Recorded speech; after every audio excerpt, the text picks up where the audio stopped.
Dunia terbagi dua. Di satu sisi, ada kota mewah tempat orang-orang kaya hidup nyaman. Di sisi lain, ada daerah kumuh, tempat orang seperti Rudo tinggal. Satu-satunya yang menghubungkan dua dunia itu adalah lubang besar tempat semua sampah dibuang, termasuk para penjahat. Orang kaya di kota tidak ragu membuang barang-barang hanya karena rusak sedikit. Misalnya, ada seorang ibu menyuruh anak perempuannya membuang mainan anjing karena sedikit rusak. Ia bilang mainan itu akan terlihat jelek jika diperbaiki, dan mereka bisa beli yang baru. Si anak menurut saja, mainan itu kemudian dibuang ke lubang pembuangan kecil, masuk ke truk di terowongan bawah tanah, lalu dikirim ke tempat penampungan sampah raksasa. Kebetulan, Rudo sedang berada di sana. Ia membeli barang-barang dari truk yang datang. Ia lalu menyelinap ke salah satu ruangan. Namun, suara ributnya terdengar oleh penjaga. Saat diperiksa, penjaga itu mendapati Rudo sedang mengacak-acak tumpukan sampah. Ia langsung masuk dengan senjata terarah dan memanggil Rudo, sampah menjijikan, yang merusak keindahan kota. Rudo tidak menggubrisnya, ia sudah terbiasa mendengar hinaan seperti itu, setiap hari Selasa. Tapi penjaga itu membunyikan alarm dan memanggil bantuan. Saat banyak penjaga datang, Rudo melempar kantong sampah ke arah mereka. Isinya telur mentah, dan para penjaga yang jijik tak sanggup mengejarnya. Rudo kabur lewat ventilasi. Ia hampir berhasil keluar, tapi gerbang tertutup di depan wajahnya. Penjaga mulai menembakinya, namun, Rudo dengan tenang menghindari peluru sambil membawa Parker, boneka anjing itu. Ia lari menuju pintu keluar. Untungnya, para penjaga sangat buruk menembak, seperti jebolan Akademi Stormtrooper. Tapi satu peluru menyasar, menyerempet lengannya. Meski begitu, Rudo berhasil meloncat melewati tembok dan menghilang. Saat para penjaga sibuk mencarinya, Rudo memanjat keluar dari selokan sambil mengumpat, mempertanyakan kenapa sampah dijaga begitu ketat padahal tak ada yang mau memilikinya. Keesokan harinya, berita tentang pencuri sampah tersebar di kota. Warga kota menyalahkan orang-orang dari daerah kumuh. Di sisi lain, warga kumuh tahu pasti siapa pelakunya, Rudo. Ini bukan pertama kalinya ia masuk ke tempat sampah. Mereka pikir suatu saat ia pasti tertangkap, dan sebagian bahkan berharap itu terjadi. Tapi Rudo tak peduli. Ia membuka toko kecilnya dan mulai menjual barang-barang bekas yang sudah ia perbaiki. Saat sahabatnya, Chiwa, datang memarahinya, ia bertanya kenapa Rudo nekat mengambil risiko besar hanya untuk mencari barang di tumpukan sampah. Rudo menjawab bahwa orang kaya sering membuang barang yang masih bagus. Ia merasa kasihan pada benda-benda itu, jadi ia mengambilnya kembali. Selain itu, ia bisa menghasilkan uang dari situ. Chiwa akhirnya mengerti. Tapi tiba-tiba, 3 anak laki-laki datang dan menutup hidung mereka, mengejek Rudo karena bau sampah. Mereka menyuruh Chiwa menjauh darinya agar tak ikut bau. Mereka menghina sarung tangan hitam tebal milik Rudo, katanya tidak pernah dicuci sejak Obama jadi presiden. Satu sentuhan saja bisa bikin gatal, kata mereka. Salah satu dari mereka menendang lentera yang baru saja diperbaiki Rudo. Mereka bilang tak ada yang mau beli sampah seperti itu. Bahkan mereka mengejek tangan Rudo, yang katanya lebih menyeramkan dari sarung tangannya. Rudo hanya diam mendengar semuanya. Tapi saat salah satu anak itu menyebutnya, anak pembunuh, Rudo langsung marah. Anak-anak itu melanjutkan ejekan mereka. Mereka bilang daerah kumuh dibuat untuk menampung keturunan para penjahat. Karena itu, mereka harus jaga reputasi. Tapi ayah angkat Rudo, Recto, dianggap mempermalukan mereka karena menjadi pembunuh. Mendengar itu, Rudo menatap tajam ke arah mereka. Anak-anak itu ketakutan dan langsung kabur, sambil mengumpat bahwa Rudo pasti akan jadi pembunuh seperti ayahnya. Rudo diam saja, lalu mulai memperbaiki lentera lagi. Chiwa berkata bahwa ia percaya Rudo bukan orang jahat dan tidak akan jadi seperti ayahnya. Rudo jadi malu mendengarnya, tapi sebelum ia bisa berterima kasih, perhatian Chiwa tertuju pada boneka anjing yang ditemukan tadi malam. Ternyata, itu adalah hadiah dari Rudo. Namun sebelum ia sempat memberikannya, ibu Chiwa datang dan membawanya pulang. Rudo lalu pulang ke rumah. Di sana, Recto sudah menunggunya. Ia mengejek Rudo yang gugup saat mencoba memberi hadiah ke Chiwa. Rudo malu karena ternyata Recto memperhatikan semuanya. Tapi Recto berkata mereka bisa membahas itu nanti. Sekarang, mereka harus bicara soal kunjungan Rudo ke tempat rongsokan. Recto bilang Rudo tak perlu memaksakan diri. Mereka belum sampai titik bangkrut. Ia juga berpikir Rudo merasa berutang budi karena diadopsi setelah ayah kandungnya masuk penjara sebagai pembunuh. Tapi Rudo membantah. Ia berkata bahwa Recto sudah menjadi keluarganya, dan ia hanya ingin membantu. Recto hanya menyuruh Rudo jujur pada Chiwa. Saat itu, Rudo tiba-tiba terhuyung karena luka tembak yang ia dapat semalam. Recto segera memberikan pertolongan pertama pada Rudo dan mengganti perban di tangannya. Saat menatap tangannya, Rudo teringat bahwa luka itu sudah ada sejak ia bisa mengingat. Orang-orang selalu menghakiminya karena luka itu, dan kadang rasa sakitnya terasa sangat menyiksa. Tapi suatu hari, Recto memberinya sepasang sarung tangan hitam yang entah bagaimana bisa meredakan rasa sakitnya. Setelah selesai merawat lukanya, Recto menyuruh Rudo untuk segera jujur pada Chiwa, atau nanti bisa-bisa dia direbut orang lain. Mereka pun tertawa bersama, tapi di luar rumah, tanpa mereka sadari, seorang pria bertopeng menyeramkan sedang menguping percakapan mereka dari jalanan. Keesokan harinya, Rudo akhirnya memberanikan diri untuk menyatakan perasaannya pada Chiwa. Ia membawa mainan anak anjing yang ia dapat dari tempat sampah, lalu berjalan menuju rumah Ciwa. Namun, di tengah jalan, ia melihat pemandangan yang sudah cukup sering terjadi di daerah kumuh. Di tepi wilayah itu, ada lubang besar tempat para penjahat dan sampah dibuang. Hari itu, seorang penjahat baru dijatuhkan ke dalamnya. Rudo hanya bisa menonton dan bertanya-tanya seperti apa kehidupan di dasar lubang itu. Tiba-tiba Ciwa muncul, dan mengatakan bahwa itu adalah pemandangan yang kejam. Rudo panik karena belum siap bertemu dengannya. Ciwa mulai berbicara tentang eksekusi, lalu mengatakan bahwa ia tidak ingin Rudo berakhir di dalam lubang itu juga. Katanya, walau banyak barang yang tak layak dibuang, bukan berarti nyawa layak dipertaruhkan. Rudo menjawab bahwa Rekto juga pernah mengatakan hal yang sama. Ciwa tersenyum dan berkata, itu karena Rekto mencintaimu. Rudo terdiam, mencoba memproses perkataan itu. Dengan otak 2 megabit RAM-nya, ia baru menyadari satu hal, bisa jadi Ciwa juga mencintainya. Ia jadi bingung, tapi sudah terlalu gugup untuk berpikir jernih. Ia tersungkur sambil menutup wajahnya, lalu memberikan mainan anak anjing itu pada Ciwa. Ia bilang mainan itu mungkin tak berharga karena berasal dari tempat sampah, tapi ia yakin anak anjing itu akan lebih bahagia jika bersama Ciwa. Ciwa menerimanya dengan senang hati dan berjanji akan menjaganya. Rudo pun jadi lebih bahagia dari sebelumnya. Ia melompat dan menari sepanjang jalan pulang, tak sabar untuk menceritakan semuanya kepada Rekto. Di jalan, ia sempat melihat beberapa penjaga, tapi mereka bahkan tidak memperhatikannya. Ia sempat penasaran kenapa mereka ada di daerah kumuh. Tapi pikirannya kembali ke Rekto. Setibanya di rumah, Rudo langsung membuka pintu sambil berseru ingin menceritakan semuanya. Tapi ia terdiam saat melihat Rekto tergeletak di lantai, dan di atasnya berdiri pria bertopeng menyeramkan. Pria itu menatap Rudo, lalu menusukkan pisaunya lebih dalam ke tubuh Rekto. Rudo langsung menyerang pria itu, tapi dipukul sangat keras hingga pingsan. Saat Rudo sadar, pembunuh bertopeng itu sudah selesai. Ia mengambil sebuah buku dari lantai, berjalan ke arah pintu, lalu menatap Rudo sekilas sebelum pergi. Tapi sebelum keluar, Rudo mendengar suara lirih, itu suara Rekto. Ia masih hidup. Dengan sisa tenaga, Rekto menyuruh Rudo untuk melarikan diri. Rudo mencoba membantunya dan berkata akan mencari pertolongan. Tapi Rekto menolak. Ia hanya memintanya untuk kabur dan mengubah dunia ini menjadi lebih baik. Setelah mengatakan itu, tubuhnya terkulai lemas dan tak bergerak lagi. Rudo belum bisa mencerna apa yang baru saja terjadi. Tapi sebelum sempat melakukan apapun, para penjaga tiba-tiba datang dan menyetrumnya. Mereka mengira Rudo adalah pelakunya. Ia dijepit ke tanah dan diberitahu bahwa ia ditangkap atas tuduhan pembunuhan. Rudo mencoba menjelaskan bahwa itu bukan dirinya. Tapi para penjaga menertawainya, berkata bahwa itu tidak penting karena mereka menangkapnya dalam kondisi basah. Ia terus bersikeras bahwa si pembunuh baru saja pergi, tapi mereka tak mau mendengar. Sebaliknya, mereka memukul kepalanya, cara klasik untuk membuat orang pingsan. Tak lama setelah itu, Rudo dibawa ke tempat eksekusi. Seluruh warga daerah kumuh datang untuk menyaksikan hukumannya. Bahkan beberapa tokoh dari kota utama juga hadir. Hakim menyatakan bahwa pembunuhan adalah kejahatan besar, dan meskipun korbannya adalah orang dari daerah kumuh, hukumannya tetap tak akan diringankan.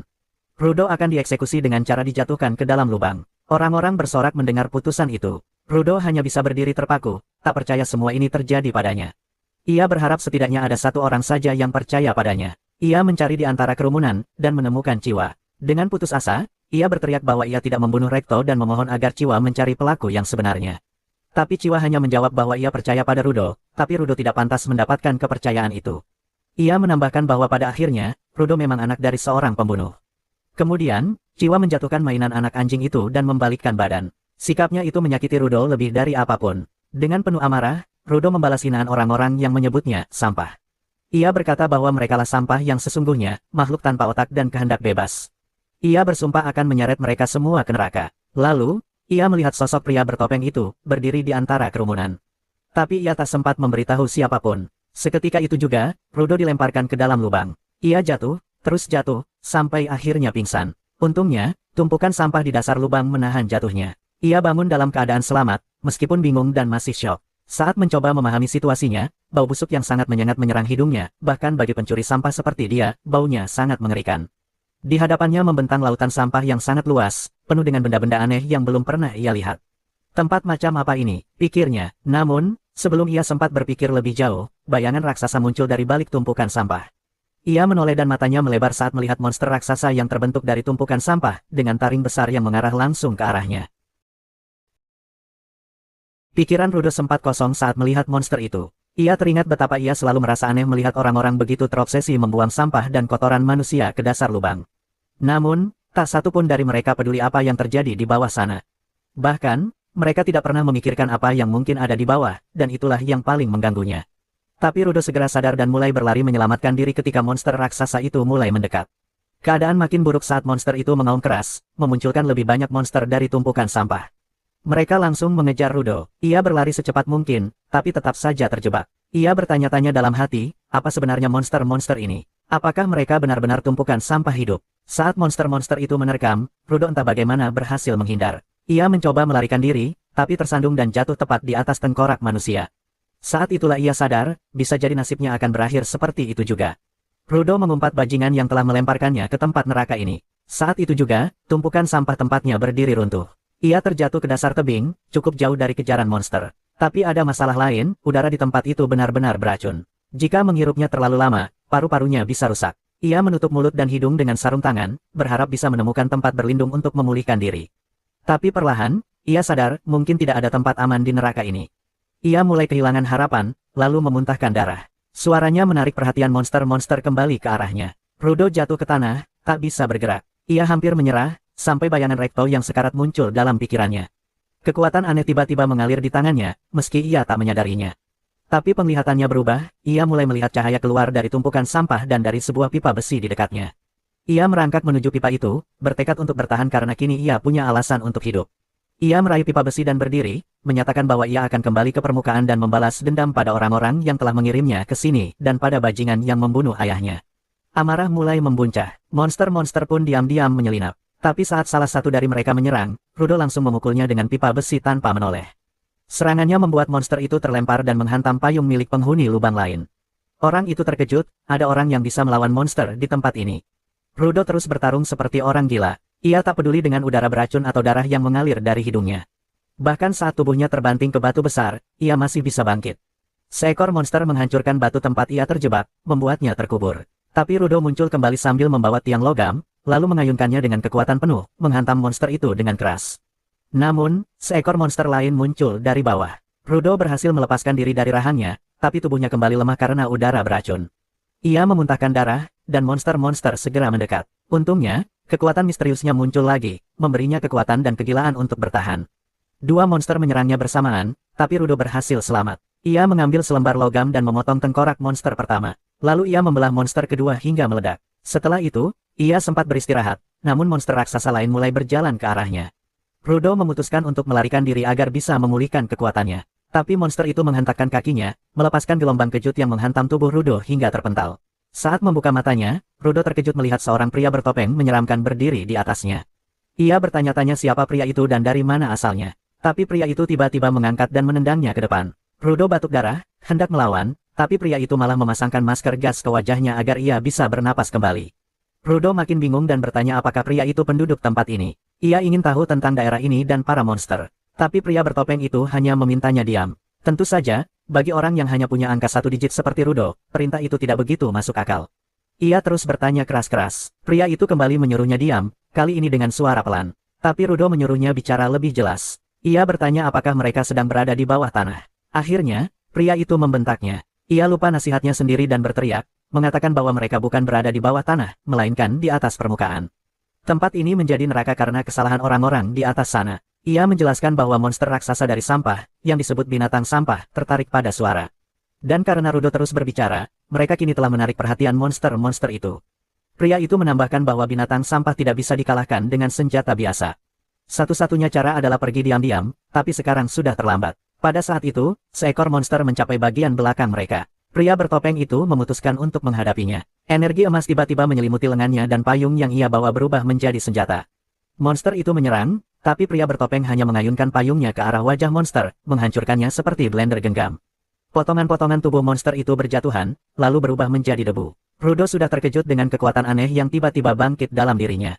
Tapi yang membuatnya lebih penasaran adalah kenyataan bahwa monster yang terkena serangan itu tidak beregenerasi. Belum sempat berpikir lebih jauh, segerombolan monster besar muncul. Namun, pria bertopeng itu tampak yakin bisa menghadapi mereka semua. Ia melesat ke arah monster-monster itu dan langsung meledakkan beberapa di antaranya dengan payung bermata pisaunya. Lalu, ia melompat tinggi dan menggunakan payung itu sebagai parasut. Rudo hanya bisa terpana. Ia bertanya-tanya, apakah ini teknologi khusus milik orang-orang yang tinggal di lubang ini, atau hanya milik pria bertopeng itu sendiri. Sementara itu, pria bertopeng itu melayang tepat di depan monster raksasa terakhir yang masih berdiri. Monster itu menyemburkan bola asam ke arahnya, tapi ia dengan cepat menangkis dan menyebarkannya dengan payungnya.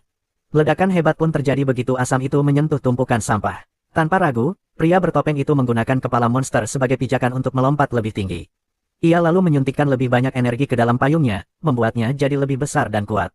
Dengan kecepatan luar biasa, ia menukik ke bawah dan menebas kepala monster itu hingga terbelah sampai ke tanah. Setelah pertarungan usai, ia kembali ke sisi Rudo. Rudo, yang masih terkesima, bertanya, "Siapa kau sebenarnya?" Pria itu melepas topengnya dan memperkenalkan dirinya sebagai Enjin. Katanya, ia hanya petugas kebersihan biasa. Tapi baru saja ia mengatakan itu, udara beracun membuatnya batuk parah dan menyesal sudah melepas topeng. Ia mengutuk Rudo, dan tiba-tiba, Rudo pingsan. Dalam keadaan tak sadar, Rudo bermimpi tentang masa kecilnya. Ia ingat saat pulang ke rumah setelah diganggu dan didorong ke selokan oleh anak-anak lain karena ia berkata bahwa suatu benda itu hidup dan mereka tidak mempercayainya. Recto, ayahnya, bertanya apakah ia sudah membalas, tapi Rudo menjawab tidak. Ia lalu bertanya kepada ayahnya apakah benar benda yang dirawat dengan hati-hati bisa memiliki jiwa, seperti yang pernah dikatakan. Sambil membersihkan Rudo, Recto menjelaskan bahwa itu hanyalah cerita lama, agar orang menghargai apa yang mereka punya. Tapi secara pribadi, ia lebih suka percaya bahwa semua benda punya jiwa. Rudo makin penasaran dan bertanya apakah benda-benda di rumah mereka juga punya jiwa, termasuk sarung tangannya. Recto hanya menjawab bahwa kalau ia memperlakukan mereka dengan baik, mungkin suatu hari mereka akan memilikinya. Rudo tersentak bangun dari mimpinya dan mendapati dirinya sedang dirantai, diseret oleh Enjin. Ia memaki dan menyuruh Enjin melepaskannya, tapi Enjin bilang bahwa ia hanya membawanya ke tempat yang aman. Rudo tidak peduli, yang ia pikirkan hanya membalas dendam. Kata-kata itu membuat Enjin berhenti sejenak. Ia memberitahu bahwa kembali ke bola, tempat tinggal Rudo yang berada di langit, adalah hal yang mustahil. Tempat itu terus bergerak dan tidak bisa dijangkau. Enjin kembali menyeret Rudo sambil menyuruhnya menerima kenyataan. Tapi Rudo menolak menyerah. Ia yakin Enjin tahu jalan kembali, hanya saja menyembunyikannya. Ia lalu mengancam akan terus berteriak sampai monster datang jika Enjin tak mau bicara. Kesal, Enjin akhirnya menyeret Rudo dengan kasar menuju sebuah ngarai yang tampak jauh lebih bersih dibanding tempat lain. Di sana, ia melepaskan Rudo dan berkata, "Selamat bersenang-senang," lalu pergi begitu saja. Rudo mengutuknya dan berteriak agar ia melepaskan rantainya, tapi Enjin tetap pergi tanpa melihat ke belakang. Tak lama kemudian, sekelompok pria bertopeng gas muncul dari sebuah truk. Mereka mendekati Rudo dengan tatapan aneh. Saat melihat pakaian Rudo, mereka bertanya apakah dia berasal dari alam baka. Dengan gugup, Rudo menjawab bahwa ia jatuh dari bola, dan mendengar itu, mereka langsung membuka topengnya. Ternyata mereka sangat gembira. Ini pertama kalinya mereka melihat Sperite, penghuni bola, yang masih hidup. Biasanya, mereka hanya menemukan mayat. Mereka sangat penasaran dan mulai mengelilingi Rudo, menatapnya dari dekat. Rudo mundur, tapi mereka berkata bahwa mereka tidak bermaksud jahat, bahkan mulai melepaskannya. Rudo sempat berpikir mereka lebih baik dari Enjin, tapi ternyata semua itu hanya jebakan. Dalam sekejap, ia kembali dirantai, kali ini lebih kuat, di dalam truk mereka. Dari luar, ia mendengar para pria itu membicarakannya dengan antusias. Mereka merasa beruntung mendapatkan seorang Sperite hidup, karena bagian tubuh dan pakaian dari Sperite yang mati saja sudah bisa dijual dengan harga gila. Dan yang masih hidup, itu bisa membuat orang jadi gila. Pemimpin mereka datang dan memberitahu Rudo kenapa banyak orang ingin memburu Sperite. Semua ini, katanya, karena mereka membenci orang-orang bola. Mereka menyalahkan para Sperite atas tumpukan sampah yang terus dibuang ke dunia ini, mencemari udara dan menciptakan monster. Banyak orang kehilangan rumah dan keluarga karena itu. Jadi, saat menemukan Sperite hidup, mereka ingin membalas dendam, seperti di zaman kegelapan dulu. Sebagai penyambutan, mereka memberinya makanan berupa daging busuk dan barang menjijikkan lainnya. Pemimpinnya mengejek Rudo, mengatakan bahwa orang seperti dia bahkan tak pernah menyentuh sampah, apalagi memakannya. Ia yakin Rudo tak akan mampu menelannya. Tapi saat mencoba memaksa makanan ke mulutnya, ia melakukan kesalahan besar. Rudo menggigit jarinya, merobek dagingnya, dan mengunyahnya bersama daging busuk tadi. Ia lalu mulai melahap semuanya sambil berkata bahwa itu bukan sampah, karena masih bisa dimakan. Para pria itu ketakutan, bahkan sang pemimpin sampai mengotori celananya. Mereka belum pernah melihat makhluk seperti ini sebelumnya. Namun, semua itu baru permulaan. Rudo marah pada semua orang yang melabeli sesuatu sebagai sampah, hanya karena terlihat kotor atau rusak. Dan kali ini, ia tidak akan tinggal diam. Amarahnya memicu kekuatannya, dan ia berhasil melepaskan diri dari belenggu yang menahannya. Ia melompat keluar dari truk, lalu menghantam tanah dengan energinya, membuat benda-benda di sekitarnya terangkat ke udara. Dari kejauhan, Enjin memperhatikan semuanya dengan mata berbinar. Ia senang, ternyata Rudo adalah seorang giver, seseorang yang bisa menghidupkan benda mati dan memberinya kekuatan, sama seperti dirinya. Di atas tanah, Rudo teringat ucapan Recto, bahwa jika seseorang memperlakukan benda dengan hati-hati, benda itu akan hidup. Dan jika mereka hidup, maka mereka juga akan memperlakukan manusia dengan hati-hati. Dengan tekad penuh, Rudo melempar topengnya, lalu meraih rantai yang tadi digunakan untuk mengikatnya. Ia mengalirkan energinya ke dalam rantai itu, mengubahnya menjadi senjata. Para lelaki bertopeng gas menyerbu ke arahnya, tapi Rudo langsung menghantam tanah dengan rantainya, memaksa mereka mundur. Pemimpin mereka panik dan memerintahkan anak buahnya untuk menargetkan rantai itu, karena tanpa objek, seorang giver tidak bisa bertarung. Mereka berhasil melucuti senjatanya, dan Rudo sempat terdesak. Namun, yang mengejutkan mereka, dan membuat Enjin semakin kagum, adalah ketika Rudo mengambil sebuah ban bekas dan mengubahnya menjadi senjata baru. Itu adalah hal yang sangat langka, bahkan di antara para giver kuat. Dengan senjata barunya, Rudo mengalahkan mereka satu persatu. Ia lalu mendekati pemimpin mereka, yang gemetaran sambil terus mengumpat dan mengotori celananya. Namun, sebelum Rudo sempat menyerangnya, seseorang datang dan menghentikannya. Saat itulah, kendali Rudo runtuh. Amarahnya mereda, dan kekuatannya menghilang. Ban yang digunakannya berubah menjadi debu, dan ia mimisan karena terlalu memaksakan diri. Ia mulai bingung, apa sebenarnya yang telah ia lakukan. Enjin mendekat dan berkata bahwa menggunakan kekuatan giver secara sembarangan bisa melelahkan tubuh. Ia juga meminta maaf karena sudah menguji Rudo dengan cara kasar seperti itu. Tapi ia ingin tahu seberapa besar kekuatan Rudo sebenarnya. Enjin berjanji akan menjelaskan semuanya, tentang dunia ini dan tentang kekuatan giver. Namun, sebagai gantinya, ia meminta Rudo untuk bergabung dengan para cleaners. Mereka butuh orang seperti Rudo untuk melawan monster yang terus bermunculan. Tapi permintaan itu terlalu berat untuk Rudo. Ia masih bingung dan terguncang. Dengan tegas, ia menjawab bahwa ia tidak ingin bergabung. Ternyata, Enjin benar-benar tidak tahu arti kata tidak. Ia membawa Rudo ke sebuah klinik untuk dirawat sambil menelpon temannya, mengatakan bahwa dia menemukan seorang jenius dan sudah merekrutnya ke dalam kelompok cleaners. Rudo terkejut mendengarnya, karena dia sama sekali tidak pernah setuju untuk bergabung. Ia bilang bahwa dirinya harus segera kembali ke Sfere, tapi dokter di sana, seorang wanita tua dengan mata lebih lebar dari lubang meja biliar, langsung menyuruhnya diam. Dokter itu memarahi Rudo karena nekat masuk ke wilayah terlarang, apalagi udara di sana beracun. Ia memanggil Rudo, sandwich idiot, karena sempat diculik juga, dan menyuruhnya berterima kasih pada Enjin yang telah menyelamatkannya dari dua hal buruk sekaligus. Rudo hanya bisa mengumpat dalam hati, baik pada Enjin maupun si dokter, yang langsung tersinggung saat dipanggil, kakek tua, padahal dia seorang nenek. Setelah selesai dirawat, dokter itu malah menendang mereka keluar dari klinik. Di luar, Rudo berterima kasih pada Enjin karena sudah membayar pengobatannya, lalu bilang bahwa dia cuma butuh informasi tentang cara kembali ke Sfere. Dia menegaskan bahwa dia tak punya waktu untuk jadi cleaner atau apapun itu. Tapi Enjin berharap pengalaman penculikan tadi bisa membuat Rudo sadar seperti apa nasib orang-orang Sfere di dunia bawah ini.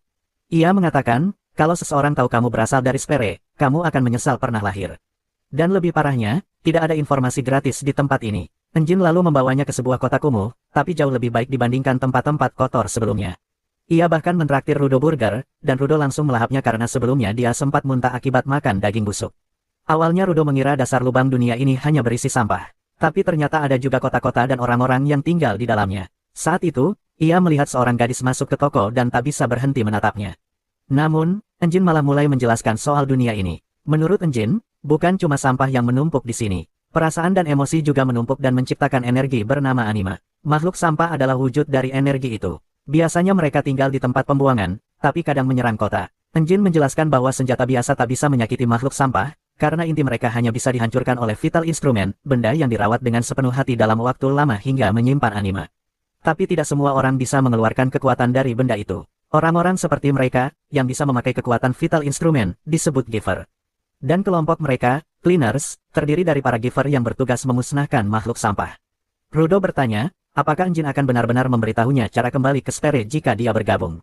Tapi Enjin dengan santai menjawab, dia sendiri juga tidak tahu. Rudo kesal dan merasa ditipu. Tapi Enjin mengingatkannya bahwa dia tak pernah bilang tahu caranya. Namun, bosnya mungkin bisa membantu karena sangat bijak. Rudo jadi makin jengkel karena harus menemui bos Enjin dulu sebelum bisa memutuskan. Tapi kemudian Enjin bertanya soal sarung tangan itu. Rudo bilang bahwa itu pemberian dari ayahnya, Rekto, dan satu-satunya peninggalan yang dia punya. Enjin akhirnya paham kenapa Rudo begitu peduli, dan menyuruhnya merawat sarung tangan itu baik-baik, karena benda itu punya jiwa yang kuat. Rudo jadi emosional, karena selama ini semua orang selalu mengejek sarung tangannya. Tak lama kemudian, Enjin mendapat pesan dan bilang dia harus pergi menemui rekan kerjanya. Rudo berdiri dan mengucapkan terima kasih atas semua bantuan Enjin. Sebagai balasan, Enjin melemparkan kantong uang ke arahnya dan menyuruhnya berhati-hati dalam menggunakannya. Rudo tak percaya, dia bahkan diberi uang. Tapi Enjin bilang itu bukan masalah, karena dia dapat uang dengan menjual pakaiannya sendiri. Itulah bagaimana dia bisa merawat dan memberi makan Rudo. Jadi dia tak perlu berterima kasih. Rudo langsung kesal mendengarnya, tapi Enjin menjelaskan bahwa tak mungkin dia keliling kota dengan pakaian dari Sfere. Setelah itu, Enjin berkata bahwa dia akan pergi menemui pelatihnya dan menyuruh Rudo menunggu di sana. Rudo masih kesal, tapi kemudian dia melihat seekor kucing mencuri uangnya dan kabur. Ia langsung mengejarnya tapi tak berhasil menangkap. Untungnya, ia melihat tongkat berbentuk bulan sabit di jalan. Ia mengambil tongkat itu dan menggunakannya untuk menjepit si kucing. Saat berhasil, pemilik tongkat muncul dan marah besar karena mengira Rudo mencuri tongkatnya. Rudo bingung, apa yang berharga dari sebatang tongkat jelek seperti itu. Pria itu makin marah, langsung merebut tongkatnya dan mendorong Rudo sambil berkata bahwa dia akan membayar untuk perbuatannya. Tapi sebelum menyerang, pria itu malah mulai bertingkah aneh dengan tongkatnya. Rudo makin bingung, sampai akhirnya melihat simbol cleaners di tongkat itu, sama seperti simbol di payung Enjin, dan sadar bahwa orang ini juga seorang cleaner. Pria itu mengaktifkan kekuatan tongkatnya dan menyerang Rudo, tapi sengaja meleset. Ternyata, dia sudah diberitahu oleh Enjin soal Rudo. Ia pun memperkenalkan diri sebagai Zanka Nijiko, pelatih yang akan membimbing Rudo atas permintaan Enjin. Tapi ia tak menyangka harus mengajari anak sebandel ini. Rudo membela diri, mengatakan bahwa dia cuma meminjam tongkat itu untuk mengambil kembali uangnya. Tapi Zanka bilang bahwa ayah Rudo pasti tidak mendidiknya dengan benar. Perkataan itu membuat Rudo langsung marah. Ia tidak terima siapapun menghina Rekto, ayahnya. Tapi di saat itu juga, Rudo mengingat ucapan Rekto, kalau kamu ingin seseorang mendengarkanmu, ambillah langkah pertama untuk menjauh dari pertikaian, dan cobalah mengerti perasaan mereka. Mengikuti nasihat ayahnya, Rudo menyadari bahwa Zanka punya hak untuk marah. Ia juga akan marah jika ada yang mengambil sarung tangannya, meski tanpa sengaja. Ia pun meminta maaf, dan Zanka langsung tenang. Ia bilang tidak masalah karena tongkatnya sudah kembali, dan ia sendiri mungkin terlalu meledak-ledak tadi. Rudo kaget melihat perubahan sikap Zanka yang begitu cepat. Ini juga jadi pertama kalinya ia menyelesaikan konflik hanya dengan bicara. Ia kembali teringat bahwa Rekto memang sering benar. Zanka lalu membantu Rudo berdiri dan menanyakan tentang vital instrumennya. Rudo bilang itu mungkin sarung tangannya, tapi ia belum tahu kekuatannya. Saat Zanka memeriksa sarung tangan itu, ia berkata bahwa benda itu keren. Tapi Rudo masih tak percaya dengan betapa berbedanya Zanka sekarang. Mungkin karena pria itu sedang tersenyum. Rekto pernah bilang bahwa senyuman bisa membantu seseorang mendapat teman. Masalahnya, Rudo belum pernah tersenyum seumur hidupnya. Ia bahkan butuh pelatih gym hanya untuk menggerakkan otot wajahnya. Tapi karena tidak tahu soal itu, ia mencoba meniru senyum manusia, dan hasilnya adalah ekspresi paling menyeramkan yang pernah dilihat Zanka. Zanka langsung marah lagi dan bertanya ekspresi macam apa itu. Ia mengira Rudo sedang mengejeknya. Rudo bingung dan bilang bahwa itu adalah senyuman terbaik yang bisa ia buat. Zanka membalas, bahkan orang buta pun tahu itu bukan senyuman. Rudo lalu mencoba menutup mata dan mulut agar terlihat lebih alami. Hasilnya memang sedikit lebih baik, tapi tetap tidak cukup untuk meredam amarah Zanka. Menurut Zanka, Rudo jadi terlalu percaya diri hanya karena Enjin menyebutnya jenius. Ia berkata bahwa kalau Rudo terus main-main, ia tak akan pernah mencapai tujuannya. Tapi itulah kalimat yang seharusnya tak dia ucapkan. Rudo langsung teringat tujuannya untuk kembali ke Sphere dan mengubah dunia sesuai harapan terakhir Rekto. Ia menegaskan bahwa dia sangat serius. Ia menyuruh Zanka berhenti menghina dirinya. Zanka langsung mengangkat senjatanya. Ia bilang mereka berdua tidak akan pernah akur. Rudo setuju dan mengambil batang logam dari tong sampah, lalu mengaktifkan kekuatannya. Zanka kaget melihat Rudo bisa mengubah benda acak menjadi vital instrumen, dan ia mulai mengerti kenapa Enjin menyebut Rudo jenius. Meski begitu, Zanka tetap yakin bahwa kerja keras bisa mengalahkan bakat. Sambil bicara, Zanka diam-diam menjatuhkan tongkatnya ke arah Rudo. Rudo hampir terkena dan terpaksa menghindar. Dalam sekejap, Zanka menyerang dan menjatuhkannya. Ia puas, sampai melihat ada sesuatu di wajah Rudo. Ia mengusapnya, lalu mencium baunya, dan langsung panik. Ternyata, batang logam yang digunakan Rudo adalah bagian dari plunger toilet. Zanka buru-buru menjelaskan, tapi Rudo sudah terlanjur kesal. Ia mulai mengayunkan plunger itu, yang masih penuh dengan sisa makanan orang lain. Zanka panik, berlari menghindar, sementara Rudo terus mengejarnya. Mereka berlarian seperti Tom and Jerry di gang-gang kota, sampai akhirnya masuk ke jalan utama. Seekor kucing tiba-tiba menabrak Zanka dan membuatnya goyah. Rudo langsung melompat dan menghujani Zanka dengan plunger. Zanka pun pingsan seketika. Beberapa saat kemudian, Enjin datang dan bertanya apakah Rudo sudah bertemu pelatih barunya. Rudo hanya menunjuk Zanka, yang sekarang kejang-kejang di atas tumpukan sampah. Enjin membantu membersihkannya, tapi tak bisa menahan tawa. Ia tak menyangka Zanka bisa dikalahkan dengan plunger. Rudo sendiri syok setelah tahu kebenaran tentang senjata yang digunakannya. Enjin bilang bahwa Zanka memang anak manja, dan ia tak menyangka ada yang bisa menghadapi pria itu seperti Rudo. Sambil tertawa, Enjin menunjuk sepasang sepatu bot di kursi belakang mobil dan mengatakan bahwa Zanka tetap akan menjadi pelatih Rudo. Menurutnya, Zanka adalah pelatih terbaik dalam hal menangani vital instrumen. Ternyata Zanka sangat menghargai ucapan Enjin. Ia sampai tersenyum malu-malu. Tepat saat itu, Enjin memanggil seorang wanita bernama Rio yang ternyata duduk di kursi belakang. Rudo terkejut, sejak kapan dia ada di sana. Rio bangun dan bilang bahwa dia cuma penasaran dengan anak baru. Rudo terdiam, terpesona oleh kecantikannya. Tanpa peringatan, Rio memainkan rambut Rudo karena menurutnya rambut itu unik. Rudo merasa seperti baru saja masuk surga. Sementara ia masih melamun, Enjin mulai mengemudi, membawa mereka keluar dari kota menuju markas Cleaners yang tersembunyi di tengah alam liar.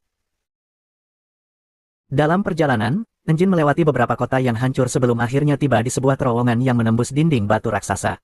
Begitu keluar di sisi lain, semua orang turun dari mobil, dan Enjin memperkenalkan Rudo ke markas para cleaner. Rudo masih syok karena sebelumnya Rio sempat memainkan rambutnya. Saat ia berjalan menuju bangunan, beberapa lalat mulai berterbangan di sekitarnya. Di dalam, seorang resepsionis berkulit coklat dengan gaya, mami, santai membaca majalah Playboy. Enjin memperkenalkannya sebagai Semiu, orang yang selalu memeriksa calon anggota baru. Namun, sebelum Enjin sempat menjelaskan kemampuannya, Semiu langsung menusukkan garpu ke arah Rudo dan membunuh kedua lalat itu dalam sekali serang. Rudo tertegun, sementara Semiu menyapanya dan berkata bahwa ia sudah mendengar banyak tentang Rudo, tapi tetap ingin melihat sendiri potensinya. Enjin menjelaskan bahwa kacamata Semiu adalah instrumen vitalnya yang bisa memperkuat penglihatan. Saat fokus, ia bisa melihat seperti apa seseorang sebenarnya. Rudo baru tahu hal ini, tapi tak sempat memikirkannya lama karena Semiu langsung mengaktifkan kacamatanya. Ia tampak terkejut melihat potensi Rudo lalu segera mematikan kemampuannya. Ketika Enjin bertanya, Semiu mengatakan Rudo sudah atletis, tak butuh latihan fisik berat, dan cukup akrab dengan instrumen vitalnya, meski masih perlu belajar menggunakannya dengan tepat. Namun, ia menambahkan ada kotoran di belakang leher Rudo. Enjin tertawa, lalu mengajaknya bertemu bos, tapi sempat melirik curiga ke Semiu karena yakin ia menyembunyikan sesuatu. Dalam perjalanan, Enjin menjelaskan bahwa ada sekitar 100 cleaner, termasuk petarung, penjaga, dan staf pendukung. Tapi karena banyak yang sedang bertugas, markas jarang penuh. Ia berencana memperkenalkan Rudo pada beberapa anggota, namun saat membuka ruang tamu, ternyata banyak cleaner berkumpul. Ia langsung menutup pintu dan berkata perkenalannya nanti saja. Mereka tiba di ruangan bos. Sebelum masuk, Enjin mengingatkan Rudo agar tidak langsung bertanya soal cara kembali ke Sphere tanpa menawarkan imbalan. Sebaiknya, ia mulai dengan janji mau bekerja sebagai cleaner. Ia juga melarang Rudo menanyakan bentuk atau kekuatan instrumen vital bos, karena tidak ada yang tahu.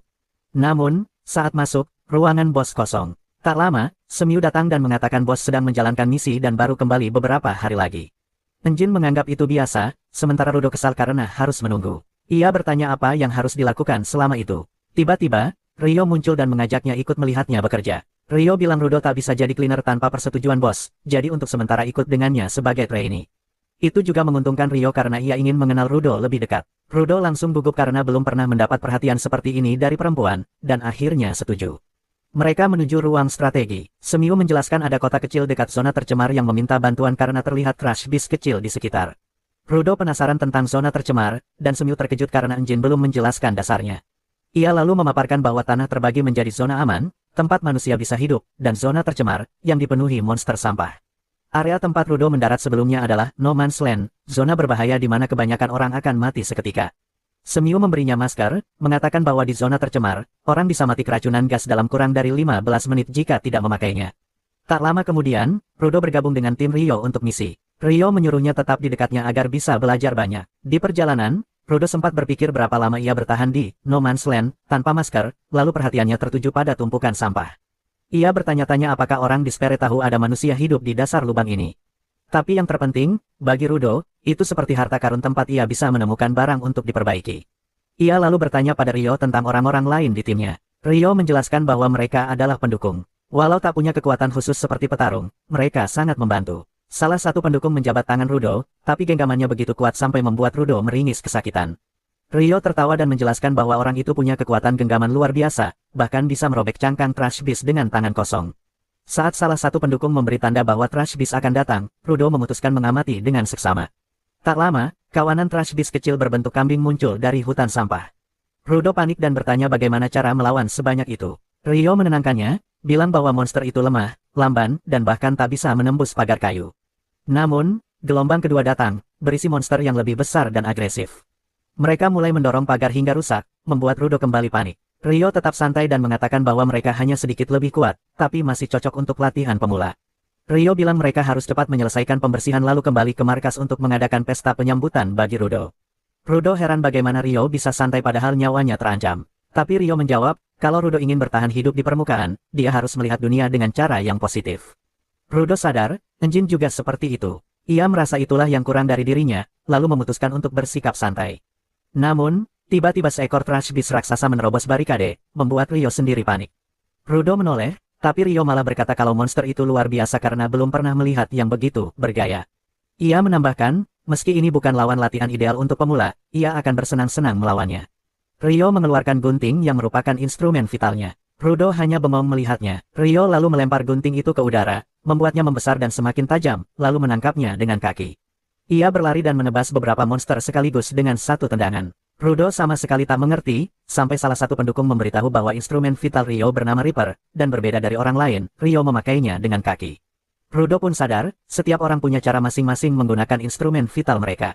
Tiba-tiba pria bertangan kuat memperingatkan Rudo agar lebih waspada. Rudo terlambat menyadari ada Trash Beast level 2 yang akan menyerangnya. Untungnya, pria itu menghentikannya dengan tangan kosong, lalu menghancurkan kepalanya sebelum melempar bangkainya ke Rio, yang langsung membelahnya.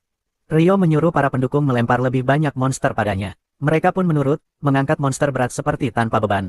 Saat Rudo masih memproses apa yang dilihatnya, Rio sudah menghabisi semua monster kecil, menyisakan bosnya. Para pendukung berpencar untuk melumpuhkan sisa monster kecil yang bisa mengganggu. Namun, Rudo melihat satu monster yang ternyata masih sadar, lalu membuat salah satu pendukung tersandung dan hampir diterkam. Rudo segera menolongnya, berkata bahwa ia akan membuktikan kemampuannya agar bisa cepat mendapatkan informasi yang diinginkan. Pipa besi di tangannya berubah menjadi penghalang berduri. Rudo sempat bingung karena sadar selama ini ia menggunakan kekuatannya secara naluriah, dan kini lupa cara memakainya dengan benar. Saat ia kebingungan, monster itu mulai menekannya. Untungnya, Rio datang tepat waktu dan membunuh monster itu. Ia memuji Rudo yang sudah mengikuti nalurinya untuk menyelamatkan orang lain. Pendukung yang diselamatkan berterima kasih, lalu bertanya apakah Rio sudah mengalahkan monster besar. Rio menjawab sudah memotongnya jadi dua, tapi entah kenapa monster itu masih berdiri. Ia yakin sudah mengenai intinya, tapi gagal membunuhnya. Ia pun memutuskan memotong monster itu jadi bagian kecil agar tidak bisa digunakan lagi. Para pendukung memutuskan untuk mencatat informasi tentang Trash Beast yang kebal terhadap instrumen vital, lalu pergi memperingatkan kota terdekat. Sementara itu, Rio melompat ke wajah monster, lalu ke kepalanya, memotong semua pipa di sana. Setelah membuatnya botak, ia melihat kilauan di bawah kakinya dan sadar itulah intinya. Namun sebelum sempat menyerang, monster itu mengamuk dan melemparkannya. Monster tersebut memasang kembali pipa-pipanya, lalu menghantam tanah. Kali ini, ia mengarahkan serangan ke Rudo dan para pendukung. Rudo terpaku melihat pipa logam menghujani arahnya. Ia selamat, tapi tanah di bawahnya hancur dan ia terjatuh. Saat jatuh, ia mulai merasa putus asa, berpikir ia takkan bisa membalas dendam pada Recto dan orang-orang brengsek di Spere. Tepat saat itu, pendukung yang tadi menolongnya kembali menariknya, menyelamatkannya dari jatuh ke lubang sekaligus dari rasa putus asa. Pendukung itu berkata, kalau punya tujuan, jangan hanya diam, tapi bergerak selagi bisa. Ia menyuruh Rudo belajar dari para pendukung yang tak punya kekuatan tapi tetap menjalankan tugasnya. Rudo melihat Rio kembali menyerang monster, dan dari jeritannya, ia tahu Rio telah menemukan titik lemahnya. Rio melompat tinggi, menukik ke kepala monster, menusuknya dengan gunting lalu mencabut intinya. Begitu menghantam tanah dan menghancurkan inti itu, monster langsung berubah jadi abu. Pendukung itu segera menghampirinya, bertanya bagaimana ia bisa mengalahkan monster itu. Rio menjawab, ia menusuk sesuatu selain inti, lalu menunjukkan sebuah cutter karton yang ia pegang. Ia mengatakan benda itu memberi kekuatan pada monster tersebut. Pendukung itu terkejut karena sadar cutter itu adalah instrumen vital, sesuatu yang mustahil dimiliki Trash Beast. Sementara itu, di tempat lain, pemimpin para bandit yang ingin menjual Rudo terbangun di ruangan redup. Ia bertanya-tanya di mana dirinya berada, ketika seorang pria di sofa bertanya tentang lokasi anak dari Spere yang disebutnya dalam tidur.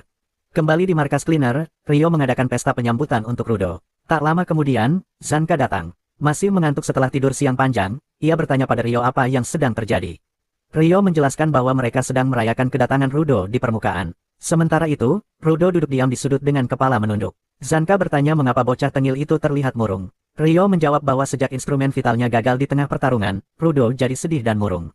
Zanka mengangguk, lalu beralih membicarakan kabar tentang Rio yang menghadapi Trash Beast aneh. Rio menjelaskan bahwa Trash Beast itu tidak memiliki inti biasa, melainkan instrumen vital sebagai intinya. Mereka sama sekali tidak siap menghadapi hal seperti itu. Karena tidak bisa berbuat apa-apa, Rio menyerahkan urusan itu pada orang-orang di atas, tingkat gajinya, dan kembali untuk berpesta. Sementara itu, Rudo masih merajuk. Pemimpin tim pendukung datang untuk bicara padanya. Ia memperkenalkan diri sebagai Gris Rubion dan memuji Rudo atas tindakan kemarin. Rudo merasa tidak melakukan apa-apa, tetapi Gris mengingatkannya bahwa Rudo telah melindungi salah satu pendukung dari serangan Trash Beast. Rudo mengakui bahwa meski berhasil, ia tidak bisa menggunakan kekuatannya dengan benar dan harus diselamatkan Gris dan Rio. Ia merasa frustrasi, karena bahkan di Spere dulu sering kehilangan kendali dan selalu ditutupi Reto. Ia merasa hanyalah pecundang yang tak bisa memenuhi harapan siapapun. Namun, Gris menghentikan alur pikirannya dengan ucapan terima kasih. Ia berkata bahwa kebanyakan cleaner pemula menganggap pendukung hanyalah pecundang, tapi Rudo berbeda. Gris menceritakan tentang orang yang diselamatkan Rudo kemarin, ia bergabung dengan cleaner untuk menjadi petarung, tapi karena belum punya instrumen vital, sementara ini bekerja sebagai pendukung sambil menjaga benda yang ia harap suatu hari bisa menjadi senjatanya. Gris menasihati Rudo agar tidak terlalu memikirkan menjadi kuat atau memenuhi harapan orang lain. Ia bertanya, apa hal yang selalu Rudo inginkan sejak dulu, bahkan sebelum semuanya menjadi buruk di Sfere. Rudo mulai berpikir, dan Gris menambahkan bahwa jika ia bisa menemukan hal pertama yang membangkitkan api dalam jiwanya, ia akan menemukan jalannya. Gris menepuk kepala Rudo dan menyuruhnya percaya pada diri sendiri. Rudo mulai terharu, tapi tiba-tiba Enjin datang dan bersandar padanya, menghancurkan suasana emosional itu. Ia bertanya mengapa Rudo belum makan apa-apa. Ryo dan Zanka ikut datang, mengajak Rudo bergabung di pesta. Semua orang ingin ia ikut karena Rudo adalah bintang malam ini, dan makanan tidak akan bertahan lama. Terharu melihat perhatian mereka, Rudo akhirnya ikut makan. Saat semua makan, seorang pria memutar musik dan mengambil beberapa kaleng cat untuk menyemprot dinding. Enjin menyuruh Rudo memperhatikan pria bernama Gobu itu, karena ia melakukan apa yang ia mau tanpa peduli orang lain. Saat Gobu melukis, semua orang mengeluh, tapi dia tetap cuek. Di lantai dasar, Mami, Semiu kembali ke mejanya. Ia menebak telepon akan segera masuk. Tepat saat dering pertama, ia mengangkatnya dan menerima sebuah permintaan. Ia memanggil Zanka dan tim pendukung untuk menanganinya. Zanka bertanya mengapa Rudo ikut campur padahal belum resmi menjadi cleaner. Semiu menjelaskan bahwa permintaan ini terkait Rudo. Seorang pedagang diserang trash bis saat melewati zona tercemar. Pedagang itu lolos, tapi kargonya dicuri. Ia ingin mereka mengalahkan trash bis dan mengambil kembali barangnya. Barang yang dimaksud adalah seorang Sperite yang masih hidup. Semua terkejut. Semiu menambahkan bahwa jarang ada dua Sperite hidup di permukaan bersamaan, menandakan ada hal aneh. Ia ingin Rudo melihatnya sendiri. Rudo memikirkan hal itu. Gris menasihati agar ia mengendalikan perasaan sebelum mengambil keputusan. Rudo tahu ia belum bisa mengendalikan kekuatannya dengan baik dan bisa jadi beban tim, tapi ia tetap ingin melihat Sperite lain itu untuk mendapat petunjuk kembali ke permukaan Sfere. Ia memutuskan ikut. Zanka jelas tidak senang, tapi Semiu tahu cara meyakinkannya. Ia mengatakan misi ini awalnya untuk Enjin, tapi Enjin sedang sibuk. Ia mempercayai Zanka untuk memimpin, dan itu cukup membuat Zanka bersemangat. Timnya pun melewati zona tercemar dengan ceria. Dalam perjalanan, Rudo bertanya pada Gris apakah ia membawa senjata. Gris menjawab punya pisau, tapi lebih percaya pada tangannya sendiri. Salah satu pendukung, Follow, menambahkan bahwa Gris juga punya jimat yang ia hargai. Awalnya malu karena rahasianya terbongkar, Gris akhirnya menunjukkannya pada Rudo, mengatakan itu bukan istimewa, tapi bisa diikatkan padanya. Tiba-tiba, mereka melihat seorang pria berpenampilan aneh berdiri di belakang mereka. Gadis yang ternyata pedagang yang mempekerjakan mereka langsung menyapa. Rudo segera menanyakan tentang Sperite itu. Pedagang menjelaskan bahwa saat membawa barangnya, ia tanpa sengaja menemukan Sperite yang pingsan. Karena khawatir, ia membawanya pergi, tapi trash bis menyerang dan menculik Sperite itu. Rudo bertanya apakah pedagang berniat menjual Sperite, tapi ia membantah, mengatakan hanya penasaran dan tidak punya niat itu. Zanka merasa ceritanya aneh, trash bis biasanya menyerang manusia, bukan repot-repot menculik satu orang. Ia curiga, tapi memutuskan menunggu waktu yang tepat untuk mengungkapnya. Pedagang itu kemudian memimpin mereka ke sebuah bangunan tempat trash bis melarikan Sperite. Zanka memperingatkan semua orang agar waspada, karena trash bis bisa menyerang dari mana saja. Saat mereka masuk, bangunan itu kosong, hanya ada seseorang di ujung ruangan. Pedagang menunjuk, mengatakan itu Sperite, lalu mendorong Rudo ke arahnya. Anggota cleaner lain ikut terdorong. Saat dekat, Rudo menyadari itu bukan orang, tapi boneka yang dibuat menyerupai Sperite. Tapi sudah terlambat, pedagang itu melompat mundur, menyuruh mereka buru-buru. Tiba-tiba, tanah di bawah kaki Rudo berubah menjadi lumpur dan seluruh kelompok jatuh ke lantai bawah. Mereka kebingungan, dan pedagang itu tertawa menyeramkan sambil menunjuk ke arah Rudo, mengatakan bahwa dialah Sperite itu, sebelum meleleh menjadi lumpur. Tiba-tiba terdengar dua suara memanggil, pemberi Sperite, dan sepasang cahaya ungu mendekat dari kegelapan. Zanka langsung mengerti, cahaya listrik ungu itu menandakan para rider, yang bahkan tidak berusaha menyembunyikan niat menculik Rudo. Rudo bingung, sementara Gris Rubion menjelaskan bahwa mereka adalah bandit berbahaya karena semuanya juga giver. Gris segera memerintahkan timnya mencari jalan keluar, sementara ia dan Follow melindungi Rudo. Zanka disuruh menghadapi dua rider itu sendirian. Meski enggan, ia tahu tak ada pilihan lain. Para pendukung segera lari, dan Gris menyuruh Rudo mengikuti mereka. Rudo berkata bisa menghadapi bandit sendirian, tapi Gris mengingatkan agar tidak meremehkan rider. Zanka mengejek para rider, mengatakan ia sudah tahu mereka akan datang untuk Rudo, tapi tak menyangka secepat ini. Ia bertanya apakah mereka ingin menjual Rudo, karena Sperite hidup bisa memberi uang banyak. Para rider tertawa, mengatakan mereka tidak berniat menjual Rudo. Mereka justru penasaran dengan Sperite dan ingin belajar langsung dari Rudo, terutama soal cara menyeberangi penghalang tanpa mati. Zanka memutuskan menyingkirkan para rider dulu. Ia bilang karena para rider menyiapkan jebakan, ia tak perlu khawatir soal trash bis. Namun, rider perempuan menambahkan bahwa Zanka harus tetap waspada pada boneka lumpur yang bisa dibuatnya sesuka hati. Zanka mengatakan bisa menghadapi lawan lemah seperti itu dengan mata tertutup, lalu mengaktifkan tongkatnya dan mulai menghancurkan boneka-boneka lumpur.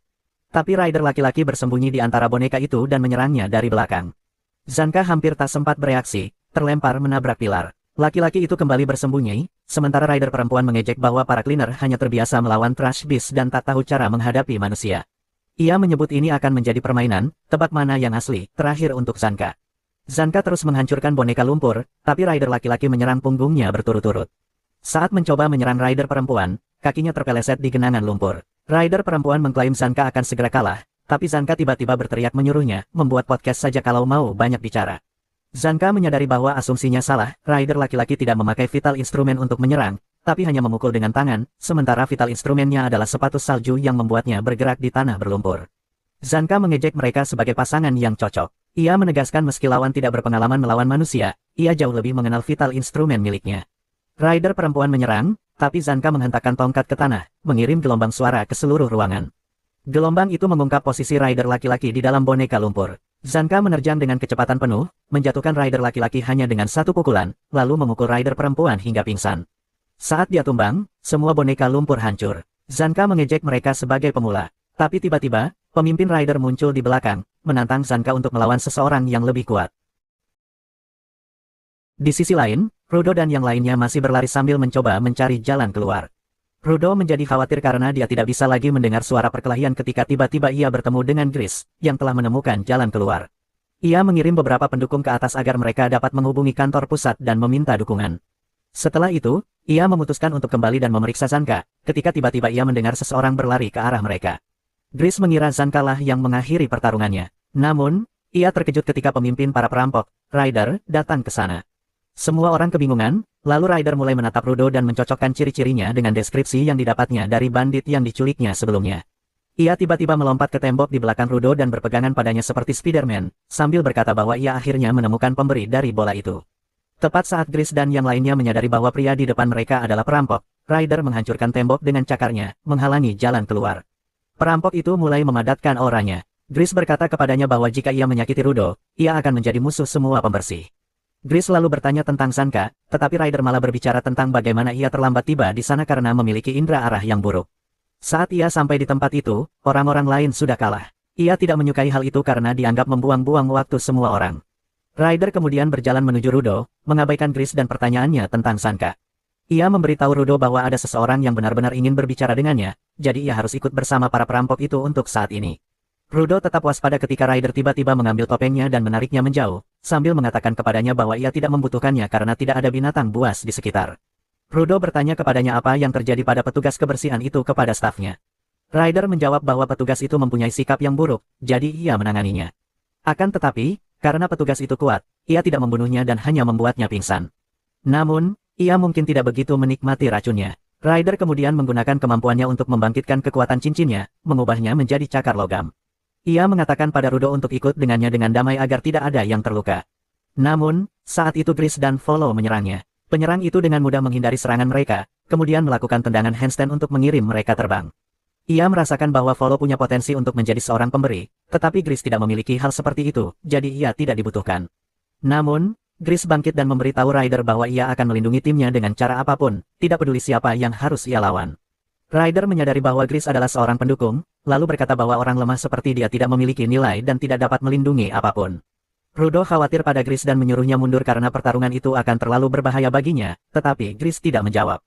Sebaliknya, Ryder lah yang memberitahu Rudo bahwa sahabatnya yang lemah dan tidak berguna itu sudah mati. Cakarnya telah menusuk jantung Gris, dan ia menusukkannya lebih dalam lagi hingga keluar dari tangan yang lain. Rudo hanya bisa menatap pemandangan itu dengan ngeri saat jimat keberuntungan Gris berterbangan dan pikirannya menjadi kosong sepenuhnya. Adegan itu terasa sangat mirip dengan kematian Reto. Rudo secara naluriah meraih liontin yang memicu kenangan masa kecilnya. Suatu hari, Reto menemukannya sedang membenturkan kepalanya ke dinding, dan ia pun segera datang untuk menghentikannya. Ia bertanya kepada Rudo apa sebenarnya yang sedang dilakukannya. Rudo menjawab dengan datar bahwa Reto telah menyuruhnya berhenti menyakiti orang lain, tetapi ia tidak pernah mengatakan sesuatu pun tentang tidak menyakiti dirinya sendiri. Reto makin khawatir karena ia mengira Rudo sudah lebih tenang setelah rasa sakit di tangannya mereda. Dia menanyakan alasan di balik kegelisahannya. Rudo menjawab bahwa tidak ada alasan. Ia hanya memiliki kemarahan yang tidak dapat dijelaskan di dalam dirinya, yang penyebabnya tidak ia ketahui. Namun, Reto tahu apa yang terjadi. Ia menyadari bahwa Rudo merasa kedua orang tuanya telah meninggalkannya, sehingga menimbulkan perasaan tidak berharga dalam hatinya, dan hal itu melahirkan kemarahannya. Reto mengatakan kepadanya bahwa ia membutuhkan tujuan dalam hidup untuk mengatasi perasaan itu, atau setidaknya hal-hal yang ia sukai. Jadi, ia menambal Rudo dan membawanya untuk mencoba berbagai hal, mulai dari buku, permainan, hingga memasak. Namun, tidak ada yang benar-benar menarik perhatiannya. Saat Reto hendak mengakhiri harinya, Rudo melihat seorang pria membuang sampah dan rasa ingin tahunya terbangun. Ia membuka gerbang menuju kota utama dan mengeluarkan topeng dari kantong sampah. Rekto mengikutinya karena khawatir. Namun, kemudian Rudo tiba-tiba menangis karena ia merasa kasihan pada sampah. Rekto bertanya padanya bagaimana perasaannya saat itu. Rudo mengatakan kepadanya bahwa topeng ini hanya sedikit rusak dan tidak boleh dibuang. Ia menangis karena tidak adil membuangnya sementara benda itu masih memiliki banyak manfaat, dan ia ingin memperbaikinya. Reto menyadari bahwa ini lebih dari sekadar proyeksi masalah Rudo, dan ia benar-benar dapat melihat nilai dari barang-barang yang dibuang orang lain. Kembali ke masa sekarang, liontin itu berubah menjadi instrumen penting di tangan Rudo. Ryder terkejut karenanya. Gris, yang entah bagaimana masih hidup, kini menyadari kebenaran tentang kekuatan Rudo. Ia mengatakan bahwa Rudo tidak mengubah benda menjadi instrumen penting, tetapi ia menghidupkan potensi benda yang belum terpakai. Dengan itu, Rudo membangkitkan potensi liontin itu, mengubahnya menjadi senjata sensitif yang menyeramkan. Ryder benar-benar takjub dengan hal itu, dan ia mulai meneteskan air liur saat bertanya pada Rudo, apa fungsi alat vitalnya. Di sisi lain, Volo menempatkan Gris dalam posisi yang lebih nyaman, tetapi ia masih dalam kondisi yang sangat kritis. Rudo berterima kasih kepada Gris karena telah menunjukkan jalan keluar dari depresinya.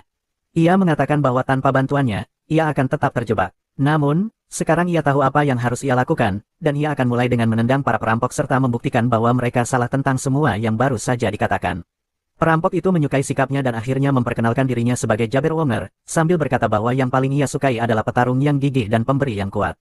Ia kemudian menyerang Rudo dan keduanya terlibat dalam pertarungan serius. Di sisi lain, Gris masih berdarah dan Volo mengkhawatirkannya. Namun, Gris meyakinkannya bahwa ia akan baik-baik saja. Ia kemudian mulai berpikir tentang Rudo dan mengatakan bahwa Rudo tidak dapat menggunakan kekuatannya dengan benar terakhir kali karena ada banyak emosi yang mengaburkan tujuan aslinya.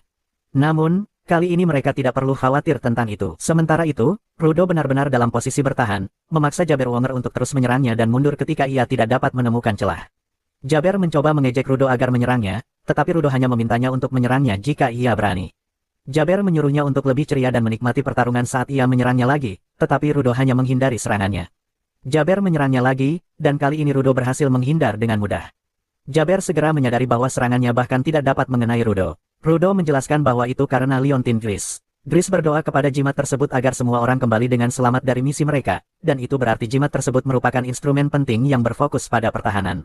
Jabber mengerti bahwa hal itu meningkatkan tingkat penghindaran yang dijamin, tetapi ia memberitahu Rudo bahwa ia tidak dapat melawan balik dengan instrumen penting ini. Rudo mengatakan kepadanya bahwa hal itu tidak perlu, sehingga membuat perampok itu bingung. Ia menjelaskan bahwa ia telah menghindari segalanya tanpa perlu bergerak sedikit pun dari tempatnya, sedangkan Jabberlah yang terus bergerak sehingga ia dapat memperkirakan kemana ia akan bergerak selanjutnya. Jabber tidak peduli dengan ocehannya dan ia menerjang Rudo lagi. Namun, kali ini Rudo menggunakan kemampuan lain dari senjatanya yang mengubah lintasan Jabber sedikit, tetapi itu cukup untuk benar-benar membuatnya kehilangan kendali. Rudo mengatakan bahwa ia tidak dapat menggunakan jimat untuk menyerang, tetapi ia dapat menggunakan tinjunya. Ia lalu mengguncang dunia Jabber dengan pukulan kuat ke wajahnya. Jabber ternyata suka menyakiti dan ia senang bahwa Rudo akhirnya menyerangnya. Ia mengeluh bahwa tidak adil jika permainan itu diatur sedemikian rupa sehingga merugikannya, tetapi Rudo tidak merasa bersalah sama sekali saat menggunakan alat vitalnya untuk memukulnya setelah mengganggu keseimbangannya. Jabber memutuskan untuk mengubah strateginya dan menyerang Rudo dari belakang, tetapi jimat itu tetap mematahkan momentumnya dan memberi Rudo kesempatan untuk mendaratkan pukulan yang menghancurkan ke perutnya. Jabber mengubah pola pertarungannya sekali lagi setelah itu, merusak lingkungan sekitar dan menciptakan awan debu yang menghalangi pandangan Rudo. Rudo sedang waspada ketika tiba-tiba sebuah batu bata melayang ke arahnya. Ia menghindarinya berkat kekuatan jimat tersebut, tetapi kemudian Jabber memotong pilar dan mengirimkan lebih banyak batu bata ke arahnya. Rudo menghindari semuanya dan tiba-tiba Jabber menyerangnya dari titik buta. Beruntung, jimat itu siap untuk itu dan mengganggu pergerakannya lagi, membiarkan Rudo membantingnya ke tanah. Jabber kembali dan memutuskan untuk mengeluarkan kecepatan penuhnya, tetapi itu pun tidak cukup untuk mengalahkan Rudo, yang telah membuka Ultra Instinct berkat jimat tersebut. Ia dapat mengalahkan Jabber kapanpun ia berada di dekatnya. Rudo benar-benar memukulinya habis-habisan dan memaksanya menggunakan dinding untuk menopang tubuhnya. Namun, Jabber mulai tertawa karena ia sudah lama tidak menerima pukulan berkualitas tinggi seperti ini. Ia lalu mengatakan kepada Rudo bahwa merupakan hal yang baik ia bisa menikmati menyerangnya karena ia tidak akan bisa melakukannya lagi. Sekarang, Jabber telah mengetahui bahwa jimat itu mendeteksi serangan apapun yang disertai niat bermusuhan dan memindahkannya dari jalan Rudo, sehingga Rudo tetap aman. Namun, saat ia melemparkan puing-puing ke arahnya melalui asap, ia mendapati jimat itu tidak bereaksi sama sekali. Rudo tidak mengerti mengapa ia tiba-tiba mengoceh tentang itu. Jaber lalu mengatakan kepadanya bahwa cakar kanannya memiliki racun saraf yang kuat. Ia tiba-tiba menusuk dirinya sendiri dengan cakarnya dan Rudo semakin bingung tentang motifnya. Jaber mengatakan kepadanya bahwa ia sekarang akan kehilangan kesadaran dan kemudian mengamuk secara acak. Ia yakin bahwa jimat Rudo tidak akan menghitungnya sebagai niat bermusuhan. Ia memintanya untuk menghindarinya dan kemudian perlahan tertidur. Rudo hanya bisa melihatnya dengan jijik dan terkejut. Namun kemudian, Jaber tiba-tiba terbangun dan sesuai dengan kata-katanya, ia mulai menyerang tanpa pandang bulu. Jaber Wonger menjadi gila saat ia bangun dalam keadaan masih pingsan dan mengeluarkan teriakan yang memekakkan gendang telinga. Rudo hanya dapat melihatnya dengan kaget saat Jaber tiba-tiba menerjang ke arahnya sambil berputar cepat, menghancurkan semua yang ada di jalurnya. Rudo entah bagaimana berhasil menghindari serangan itu. Ia tidak mengerti bagaimana Jaber bisa begitu kuat bahkan dalam kondisi seperti ini. Tiba-tiba, Rudo menyadari bahwa Follow dan Chris tidak terlalu jauh dari lokasi mereka. Jika Jaber berbalik ke arah mereka, keduanya akan mati. Maka, Rudo berlari ke arah berlawanan untuk memancing Jaber, dan pertaruhannya berhasil. Berserk Jaber menyerangnya, dan Rudo mencoba menggunakan kekuatan jimat itu untuk menghentikannya. Akan tetapi, hal itu tidak terjadi sesuai rencananya, sehingga ia harus menangkis serangan itu sendiri sebelum melemparkan sang berserker dengan gerakan judo. Meski kepalanya membentur lantai beton, Jaber masih berdarah seperti sebelumnya. Rudo berpikir bahwa pengalaman dan tekad di medan perang dapat membuat orang melakukan hal yang tidak terpikirkan. Namun, sebuah ide alternatif tiba-tiba muncul dalam pikirannya. Ia menduga Jaber mungkin seorang masokis. Ia teringat saat dirinya dulu dipukuli oleh para pengganggu di lapangan bola, tetapi ia tidak melawan karena Reto melarangnya. Anak-anak lelaki itu bertanya apakah ia seorang masokis, tetapi ia tidak tahu apa maksudnya saat itu. Jadi ia pulang ke rumah dan bertanya kepada Reto tentang hal itu. Sekarang, setelah ia tahu bahwa kaum masokis adalah psikopat yang senang merasakan sakit, ia berpikir bahwa jika Jaber benar-benar salah satu dari mereka, ia tidak tahu bagaimana menghentikannya. Bagaimanapun, Jaber menyerangnya dengan amarah yang tak ada habisnya, dan Rudo hanya bisa mencoba menghindari serangannya. Ia terus berlari mundur sambil menghalangi dan menghindari serangan, tetapi Jaber terlalu kuat baginya. Jaber berhasil melewati pertahanannya, tetapi tepat saat cakarnya hendak menebasnya, tongkat Zanka melayang ke sana dan menjepitnya ke tanah. Rudo mengenali tongkat itu. Saat itulah Zanka datang sambil berjuang untuk berdiri tegak, tetapi ia bertekad membalas dendam pada bajingan yang meninggalkan pertarungan mereka tanpa mengalahkannya sepenuhnya. Rudo bertanya apakah ia dalam kondisi siap bertarung, tetapi Zanka mengatakan agar tidak meremehkannya. Ia lalu memperhatikan instrumen penting yang digunakan Rudo dan menyatakan bahwa Rudo akhirnya tampaknya sudah menguasainya. Rudo menjawab bahwa itu sama sekali tidak membantu karena tidak dapat memblokir serangan Jaber dalam keadaan tidak sadarnya. Zanka memahami instrumen vital hanya bereaksi terhadap niat bermusuhan, dan Rudo terkejut bahwa ia sudah mengetahuinya. Zanka mengatakan kepadanya bahwa saat ia berjuang untuk datang ke sini, ia melihat Rudo bertarung dari kejauhan dan memutuskan untuk mempelajari gaya bertarungnya karena itu akan membantunya dalam mengajarinya nanti. Ia juga berkata bahwa karena Rudo tidak dapat bertarung dengan alat vitalnya dan ia sendiri tidak dapat bergerak dengan baik karena racun, mereka tidak memiliki cara untuk mengalahkan Jaber. Namun, ia punya ide dan meminta Rudo membiarkannya menyerangnya sekali saja. Rudo terkejut dengan saran itu, tetapi Zanka menjelaskan bahwa karena ia tidak bisa bergerak, instrumen vital Rudo mungkin mendeteksi niat bermusuhannya dan memindahkannya ke tempat yang diinginkannya. Dengan cara itu, ia dapat mencapai Jaber dan mengalahkannya karena Rudo tidak memiliki pilihan untuk menyerangnya. Rudo bertanya apa yang terjadi jika alat vitalnya tidak terpicu, dan Zanka menyuruhnya untuk bersikap jantan dan menerima pukulan dalam kasus itu. Saat itu, Jaber bangun dan keduanya bersiap menghadapinya. Ia menyerang mereka, menebas pilar tempat mereka berdiri, tetapi mereka berdua berhasil keluar dengan selamat. Zanka menyuruh Rudo untuk menjaring cakarnya, bahkan menggoresnya, karena itu akan membuatnya cepat lumpuh. Jaber kesal mendengarnya dan memutuskan menyerang Rudo untuk melampiaskan kekesalannya. Beruntung, jimat itu bekerja sesuai dugaannya dan menggerakkan Rudo langsung ke arah Jaber, sehingga ia bisa memukul bajingan itu menjauh. Zanka terkesan dengan hal ini, tetapi Rudo marah padanya. Karena jimat itu menangkis serangan, itu berarti Zanka menyerangnya dengan niat bermusuhan, tetapi ia mengaku itu hanya ujian kecil. Ia lalu kembali ke Rudo dan mengatakan bahwa mereka bisa bekerja sama dengan taktik ini. Ia memposisikan dirinya untuk menyerangnya lagi. Pada saat yang sama, Jaber bangkit kembali. Ia menerjang ke arah mereka dan kemudian Zanka menyerang Rudo yang kemampuannya malah melemparkannya ke depan. Ia sekali lagi mendekati Jaber dan mendaratkan pukulan yang menghancurkan. Zanka terkejut bahwa jimat itu dapat dikendalikan dengan sangat baik oleh Rudo sehingga ia dapat mengirimnya cukup jauh. Ia kemudian menyerangnya lagi dan Rudo mengirimnya ke arah Jaber sekali lagi. Berkat kendali Rudo, Zanka menyerangnya dengan serangan combo mematikan yang membuatnya tersadar kembali. Saat Jaber melihat Zanka di depannya, ia menjadi sedikit bersemangat, tetapi hal berikutnya yang ia rasakan adalah tongkat Zanka mendarat di kepalanya, membuatnya pingsan untuk selamanya. Ketika Zanka mendarat dengan kedua kakinya setelah itu, ia tersandung ke tanah. Ia mengira mereka telah memenangkan pertarungan, dan Rudo pun sedikit rileks, menyebabkan jimatnya nonaktif. Tiba-tiba, benda itu berubah menjadi debu dan hancur seolah-olah Tano baru saja menghancurkannya.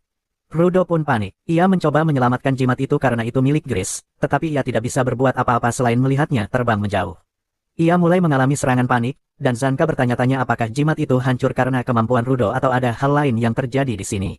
Namun, Rudo menyalahkan dirinya sendiri dan tiba-tiba ia mengalami gangguan mental yang berubah menjadi fisik saat ia jatuh ke tanah, menggeliat seperti ikan yang dikeluarkan dari air.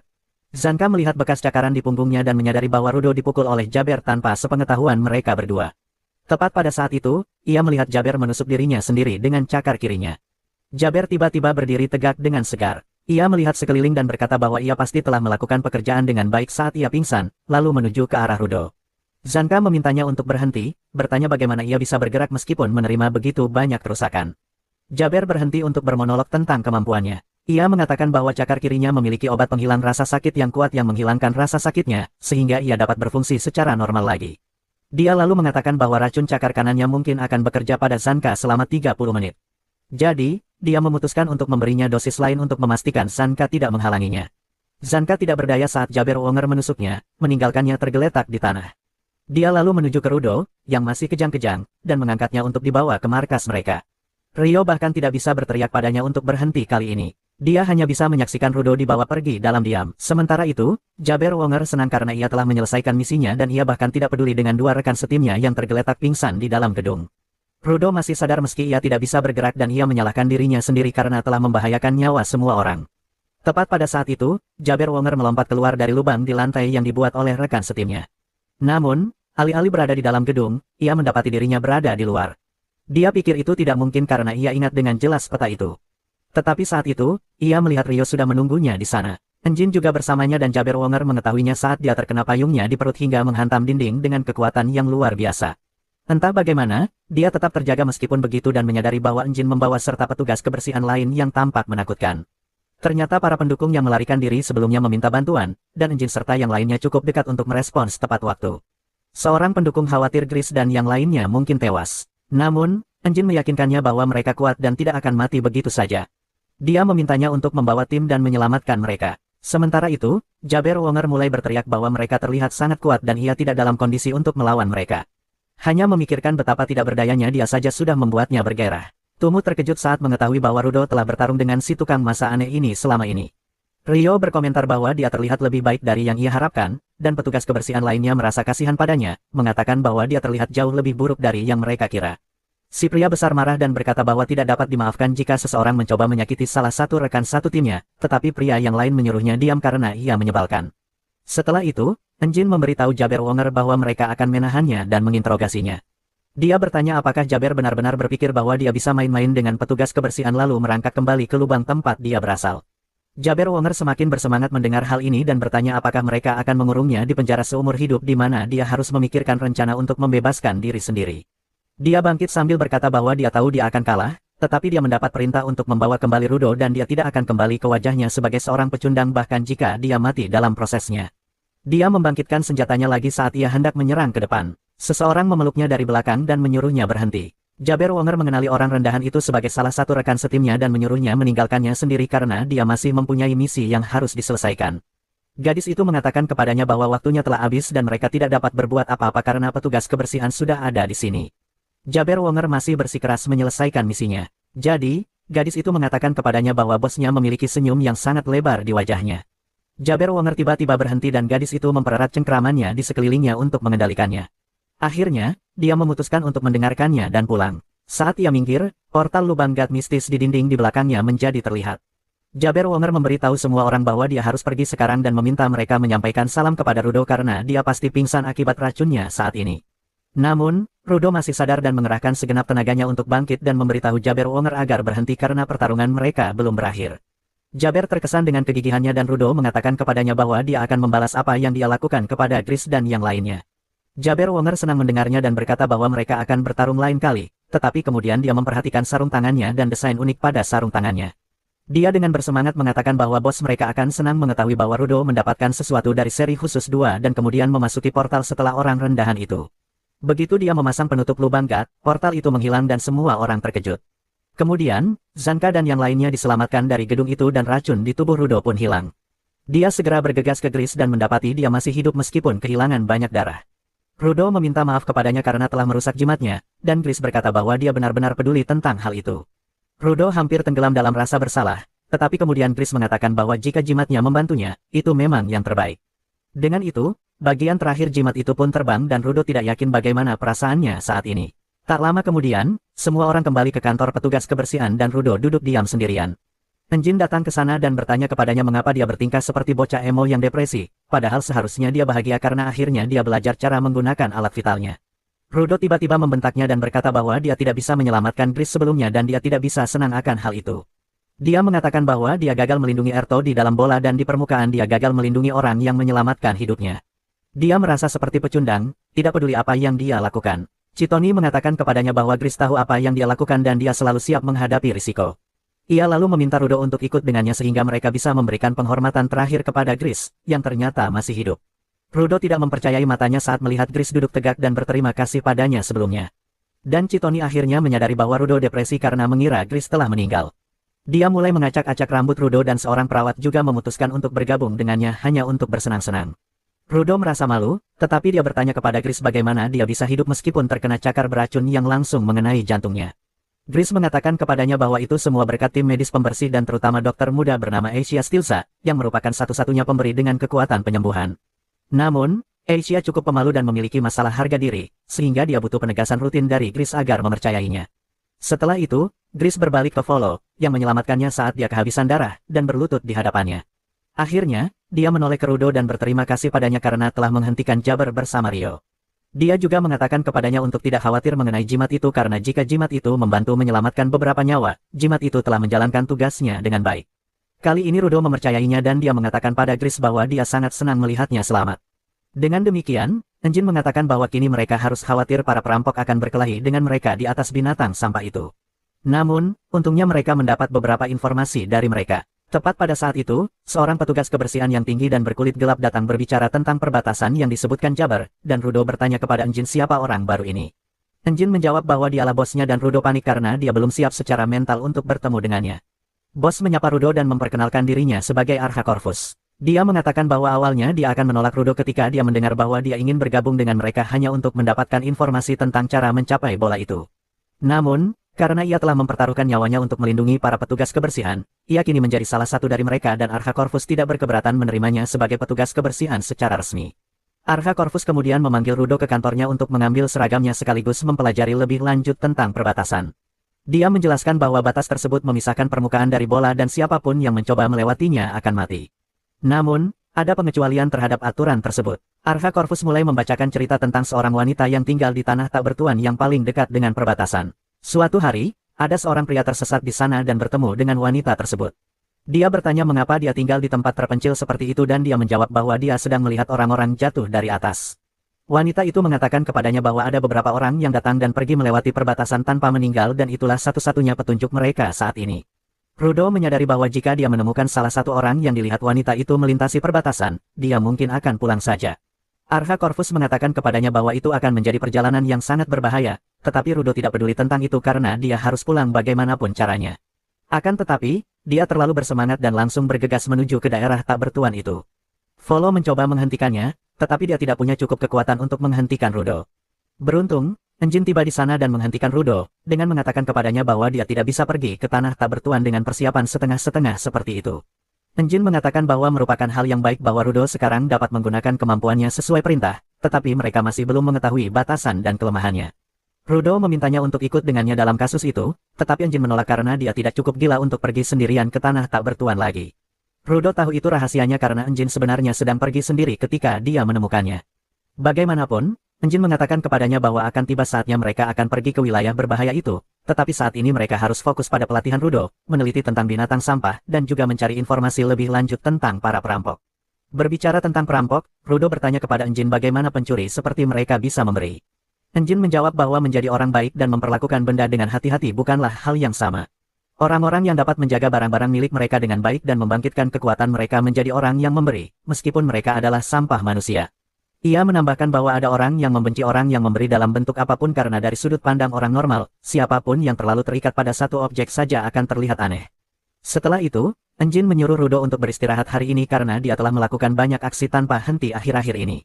Rudo mematuhi perintahnya dan mencoba beristirahat di kamarnya. Namun, karena ADHD memenuhi 90% otaknya yang seukuran kacang, dia bahkan tidak bisa bersantai. Dia mulai bertanya-tanya apakah dia harus menyelinap keluar dan mencari sesuatu yang berharga di tempat sampah. Tiba-tiba, Rio membanting pintu karena dia tidak berencana membiarkan Rudo beristirahat. Dia memutuskan untuk mengajak Rudo berkeliling kantor pusat mereka, dan Rudo berkata bahwa tempat ini mempunyai lebih banyak benda daripada bola itu. Rio penasaran dengan bola itu dan bertanya kepadanya apa yang dilakukannya di sana. Rudo menceritakan jadwal biasanya, yaitu memungut sampah dan dimarahi. Kemudian, Rio bertanya tentang makanan di dalam bola itu. Rudo menjawab bahwa ada makanan seperti roti dan sup, tetapi saat dia bertanya tentang permen, dia menjadi merajuk karena hanya orang kaya yang mampu membeli permen. Rio mengatakan kepadanya bahwa mereka punya permen di sini, dan Rudo tidak mempercayainya sampai dia melihatnya. Dia merasa telah menemukan bagian yang paling tepat saat melihat sepiring penuh permen. Kemudian Enjin memperingatkannya bahwa permen lebih membuat ketagihan daripada narkoba, jadi dia harus berhati-hati saat memakannya. Ia kemudian menjelaskan bahwa karena polusi di permukaan, mereka tidak dapat menanam banyak tanaman. Namun, ada kelompok yang disebut binder yang mengumpulkan para pemberi yang ahli dalam memasak. Mereka adalah orang-orang yang membuat dan menjual permen ini, dan permen tidak terlalu langka di pasaran karena hal tersebut. Rudo menggigitnya dengan tangan gemetar. Saat ia mencicipi manisan untuk pertama kalinya, ia merasa seperti telah menerima pencerahan. Dia mulai melahap permen itu seperti orang gila, dan Enjin berpikir bahwa ada seorang pecandu gula pemula di antara mereka. Tepat pada saat itu, seorang pria menyeramkan dengan dot di mulutnya datang ke sana dan mulai menatapnya. Rudo bertanya-tanya apakah dia juga mengincar permen. Dia tidak mau berbagi apapun, tetapi dia tetap memaksakan diri untuk memberikan permen kepada orang aneh itu, yang langsung merebutnya dari tangannya dan bersikap kasar padanya. Rudo tidak terlalu memedulikannya dan terus memakan permen hingga dia bereaksi aneh dan berubah menjadi balon yang membuat Zanka ketakutan. Setelah Rudo mencerna manisan itu dan kembali normal, sudah waktunya baginya untuk mulai berlatih. Namun, dia tidak dapat mengeluarkan kekuatan pisau yang dipegangnya. Rio dan Enjin menertawakannya, bertanya apakah dia lupa cara mengakses kekuatannya setelah mabuk permen. Namun, Zanka malah berpikir rasional. Dia merasa karena Rudo suka memperbaiki barang rusak, dia membutuhkan semacam benda rusak untuk memicu kekuatannya. Zanka segera mengumpulkan beberapa barang dari tempat sampah setempat dan bertanya kepada Rudo apakah ada sesuatu yang terasa benar baginya. Rudo segera mengambil benda segitiga yang rusak dan menggunakan kekuatannya untuk mengubahnya menjadi semacam senjata. Semua orang terkesan dengan kesimpulan Zanka, dan dia tersanjung ketika Enjin memujinya. Dia kemudian meminta Rudo untuk mencoba membangkitkan objek lain pada saat yang sama, dan dia berhasil mengubah dua objek lagi menjadi senjata. Namun, tiba-tiba ia mimisan hebat dan pingsan, dan Enjin menyatakan bahwa ia melihatnya pada hari pertama mereka bertemu. Ia mengatakan mungkin kualitas sarung tangannya terlalu tinggi sehingga tubuhnya tidak sanggup mengimbanginya. Rudo bertanya kepadanya apa itu kualitas, dan Enjin menjelaskan bahwa semakin lama suatu benda dirawat, semakin kuat benda itu dan semakin tinggi kualitasnya. Objek berkualitas tinggi lebih bertenaga, tetapi juga lebih menguras tenaga. Zanka setuju, dan ia berpikir jika Rudo merawat sarung tangannya sejak ia masih kecil, sarung tangannya pasti berkualitas tinggi. Namun, ia juga bertanya-tanya apakah ini ada hubungannya dengan seri yang disebutkan Jabber. Sementara itu, Rudo bertanya-tanya mengapa senjata yang diaktifkannya berubah menjadi debu pada akhirnya. Dia mengatakan bahwa objek-objek saat ini baik-baik saja dan bertanya-tanya apakah ada batas waktu. Namun, Rio punya teori lain. Ia berpendapat bahwa benda-benda itu mungkin lenyap karena telah memenuhi tujuannya. Dia mengatakan bahwa kekuatan Rudo adalah memperbaiki dan mengeluarkan potensi penuh dari hal-hal yang telah dibuang orang lain. Dengan melakukan hal itu, ia memberi kesempatan pada objek tersebut untuk memenuhi tujuannya, dan setelah selesai, objek tersebut lenyap. Zanka juga setuju dengan gagasan itu, mengatakan bahwa jimat Gris menghilang hanya setelah pertempuran berakhir, dan Rudo merasa aman. Enjin juga menyukai teori ini dan dia memberitahu Rudo bahwa dia tidak menghancurkan jimat atau barang lain yang dia gunakan. Sebaliknya, ia ingin Rudo menganggapnya sebagai pemberian kesempatan terakhir kepada benda-benda yang terbuang dan rusak agar padam dalam kobaran kemuliaan. Rudo akhirnya menyadari bahwa kekuatannya bukanlah untuk menghancurkan sesuatu, tetapi untuk memberi sesuatu kesempatan untuk bersinar. Saat itu, Rio bertanya kepadanya tentang barang-barang seri yang disebutkan Jabber, dan Rudo mulai bertanya-tanya apakah ada barang lain yang seperti sarung tangannya. Rio lalu bertanya apakah sarung tangannya punya nama, dan dia pun bingung mendengar pertanyaan itu. Rio mengatakan kepadanya bahwa ketika kamu mencintai sesuatu, kamu memberinya nama. Guntingnya disebut Reaper, payung Enjin disebut Umbreaker, dan Zanka menyebut tongkatnya sebagai asisten yang cantik. Rudo terkejut mendengar semua ini. Kemudian Enjin menyuruhnya untuk segera memikirkan nama yang bagus untuk sarung tangannya. Malam harinya, Rudo sedang mencuci sarung tangannya. Ketika keluar dari kamar mandi, dia terkejut melihat Rio terbaring di tempat tidurnya. Rudo yang tercengang mendengar ini merasa ngeri dan bertanya apa yang dia lakukan di sini. Rio menjawab bahwa kamarnya ada di lantai atas, jadi dia bisa mendengar erangan dan desahannya. Dia mengkhawatirkannya dan menggunakan jendela untuk memasuki kamarnya. Rudo kini mengerti situasinya, dan Rio bertanya apakah dia kesakitan karena luka di tangannya yang terlihat sangat parah. Dia segera menyembunyikan tangannya darinya dan mengatakan bahwa tangannya tidak terlalu sakit saat dia mengenakan sarung tangan, tetapi dia harus mencucinya sesekali. Rio bertanya kepadanya luka apa itu karena kelihatannya lebih parah daripada luka bakar. Rudo mengatakan bahwa dia perlu bertanya kepada orang tua tunggalnya tentang hal itu, dan Rio mengerti apa maksudnya. Dia mengatakan bahwa orang tua memberi mereka banyak hal, dan trauma menjadi hal teratas dalam daftar. Keesokan harinya, Enjin membawa Rudo menemui bosnya yang berkata bahwa karena masih ada waktu untuk mempersiapkan wajahnya secara penuh, Enjin harus menyelesaikan sisa persiapannya. Rudo bingung dengan hal ini, dan Enjin mengatakan kepadanya bahwa wajah penuh mengacu pada topeng yang harus dikenakan oleh semua petugas kebersihan saat mereka memasuki wilayah tak bertuan. Dia mengeluarkan topengnya untuk diperlihatkan kepada Rudo, lalu mengatakan bahwa di antara mereka ada seorang seniman yang membuat topeng-topeng ini. Tapi dia orang aneh dengan ADHD ekstrem, jadi dia tidak bisa bekerja jika ada orang yang menyebutkan batas waktu di hadapannya. Saat ini dia sedang mengerjakan topeng Rudo dan tampaknya butuh waktu. Arha Corvus mengatakan bahwa sementara itu, mereka akan menyelesaikan persiapan dengan merapal mantra pada Rudo. Hal ini membuatnya semakin bingung. Jadi, ibu resepsionis menjelaskan bahwa ada banyak ketidakpastian di zona sampah. Untuk memastikan petugas kebersihan cukup beruntung untuk menghindarinya, mereka meminta seniman lain untuk menuliskan mantra perlindungan pada mereka. Atasannya mengizinkannya melukis apa saja yang diinginkannya, jadi kadang-kadang dia melukis di sekitar kantor pusat, tetapi akhir-akhir ini dia nampaknya sibuk di kota lain. Enjin mengatakan bahwa dia akan pergi ke kota kanvas untuk mencari pelukis, dan dia membawa seluruh tim bersamanya. Tim tersebut terdiri dari Zanka dan Rio, serta Gris dan Volo, beserta beberapa orang dari kru Enjin. Dia memperkenalkan mereka satu persatu kepada Rudo dengan mengatakan bahwa biasanya mereka membawa 5 pendukung. Namun, karena wilayah tak bertuan lebih berbahaya, mereka akan mengambil hanya 3 pendukung elit dan meningkatkan jumlah pemberi sebagai gantinya. Saat itu pria besar bernama Delmon datang, dan Rudo terintimidasi oleh ukuran tubuhnya. Delmon tiba-tiba mulai berteriak di wajah Rudo, mengatakan bahwa dia telah mendengar kisah hidup Rudo dan dia merasa kesal karena orang-orang di dalam bola itu mendiskriminasi manusia. Dia mengaku menyukai orang-orang yang bersemangat seperti dirinya dan mencoba merekrutnya ke dalam kelompoknya. Namun, saat itu rekannya Tamsi datang dan menghentikannya. Dia mengatakan bahwa karena Enjin telah merekrut Rudo ke dalam faksinya, mereka seharusnya tidak mencoba mencurinya. Tepat pada saat itu, Enjin bergabung dengan rombongan dan meminta Delmon untuk menyampaikan salah satu pidato penuh semangat yang menjadi ciri khasnya.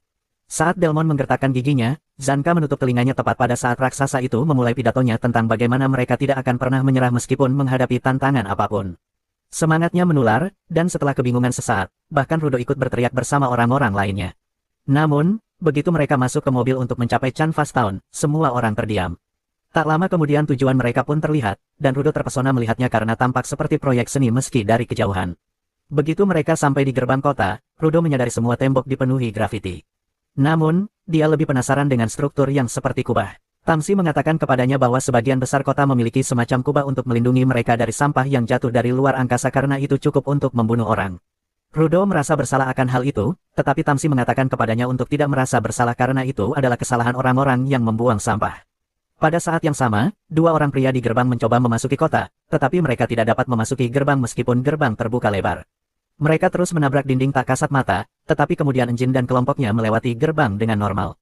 Kedua lelaki itu terkejut dengan kejadian ini, begitu pula Rudo, tetapi Enjin menyuruhnya untuk tetap melewati gerbang saja karena jika dia tidak mempunyai niat jahat apapun, gerbang itu tidak akan dapat menghentikannya. Rudo segera memasuki gerbang, menyadari bahwa 2 orang yang terjebak itu adalah sejenis preman. Namun, begitu mereka memasuki kota, Rudo menemukan lebih banyak lagi grafiti dan kaleng cat kosong berserakan di mana-mana. Enjin mengatakan kepadanya bahwa banyak orang di lapangan suka melukis, tetapi kebanyakan orang tidak menghargai seninya. Ada rumor bahwa kota kanvas diciptakan agar para seniman bisa melukis di mana saja yang mereka inginkan. Rudo bertanya apakah mereka di sini untuk melihat lukisan-lukisan ini, dan Enjin memberitahunya bahwa mereka di sini untuk menemukan pemberi yang dapat memberikan mantra perlindungan pada apapun menggunakan seninya. Rudo bingung dengan itu, jadi Enjin memberinya sebuah contoh. Dia mengatakan bahwa jika si pemberi ingin melindungi dinding dari satu serangan, dia dapat menyalurkan emosinya ke instrumen vitalnya dan kemudian mengubahnya menjadi sihir dengan menggambar di dinding. Ia lalu mengatakan bahwa 2 orang di luar tidak dapat memasuki kota tersebut karena si pemberi mantra melukiskan mantra yang melarang orang yang merencanakan hal jahat memasuki kota tersebut. Rudo mengatakan bahwa kekuatannya tampak sangat gila, dan Enjin mengatakan bahwa instrumen vitalnya cukup langka. Dia mencoba menjelaskan bahwa si pemberi sebenarnya mewarisi instrumen penting itu dari seseorang, ketika seorang anak yang sedang berlari menabraknya dan jatuh ke tanah. Dia mencoba membantu anak itu berdiri, tetapi anak itu mulai menangis dan kemudian melarikan diri. Enjin tercengang oleh hal ini dan Rio mulai menggodanya karena membuat anak itu menangis. Saat itu, wali kota tiba dan Enjin senang melihatnya. Ia mengatakan bahwa mereka ada di sini untuk menemui teman mereka, Gob, karena mereka punya pekerjaan untuknya. Ia bertanya di mana Gob bekerja sekarang, tetapi wali kota memberitahunya dengan berat hati bahwa Gob meninggal pagi ini. Wali kota kemudian membawa semua orang ke rumah Gob dan mengatakan bahwa ia meninggal karena polusi tubuh. Ia tidak puas hanya melukis di kota, sehingga ia pergi ke daerah-daerah yang tercemar untuk melukis juga. Wali kota yakin Gob sering lupa memakai topengnya saat melukis dan akibatnya udara mematikan itu menghancurkan tubuhnya dari dalam. Enjin sangat terpukul mendengar berita ini. Saat ia memberikan penghormatan terakhir kepada mendiang temannya, Rudo teringat bahwa ia pernah melihat Gob mengecat dinding di markas. Enjin berbicara sangat tinggi tentangnya saat itu, mengatakan bahwa Gob adalah seorang pria yang tidak pernah terganggu dari apa yang ingin ia lakukan. Rudo terguncang saat mencoba mencerna kematian Gob, tetapi Tamsi memintanya untuk tidak terlalu terguncang karena banyak orang di permukaan meninggal karena polusi tubuh. Wali kota mengatakan bahwa Gob telah memutuskan penggantinya sebelum meninggal dan anak itu bernama Remlin Taisark, anak yang Enjin tabrak sebelumnya. Ia bercerita tentang bagaimana para perapal mantra dipilih oleh mantan pemegang kuas dan mereka segera berubah menjadi pemberi setelah menerima kuas. Namun ia merasa tanggung jawab itu terlalu berat bagi Remlin muda, karena perapal mantra itu seperti wakil kota mereka.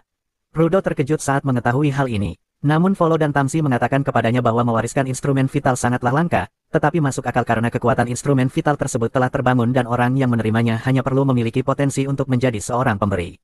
Wali kota kemudian mengatakan bahwa Remlin dan Gob seperti saudara kandung, jadi mereka perlu memberi anak itu waktu untuk pulih dari kehilangan tersebut. Ia memberitahu Enjin bahwa dia dan teman-teman pembersihnya akan tertunda karena itu. Namun Enjin mengatakan kepadanya bahwa mereka tidak perlu terburu-buru dalam situasi yang sesulit ini.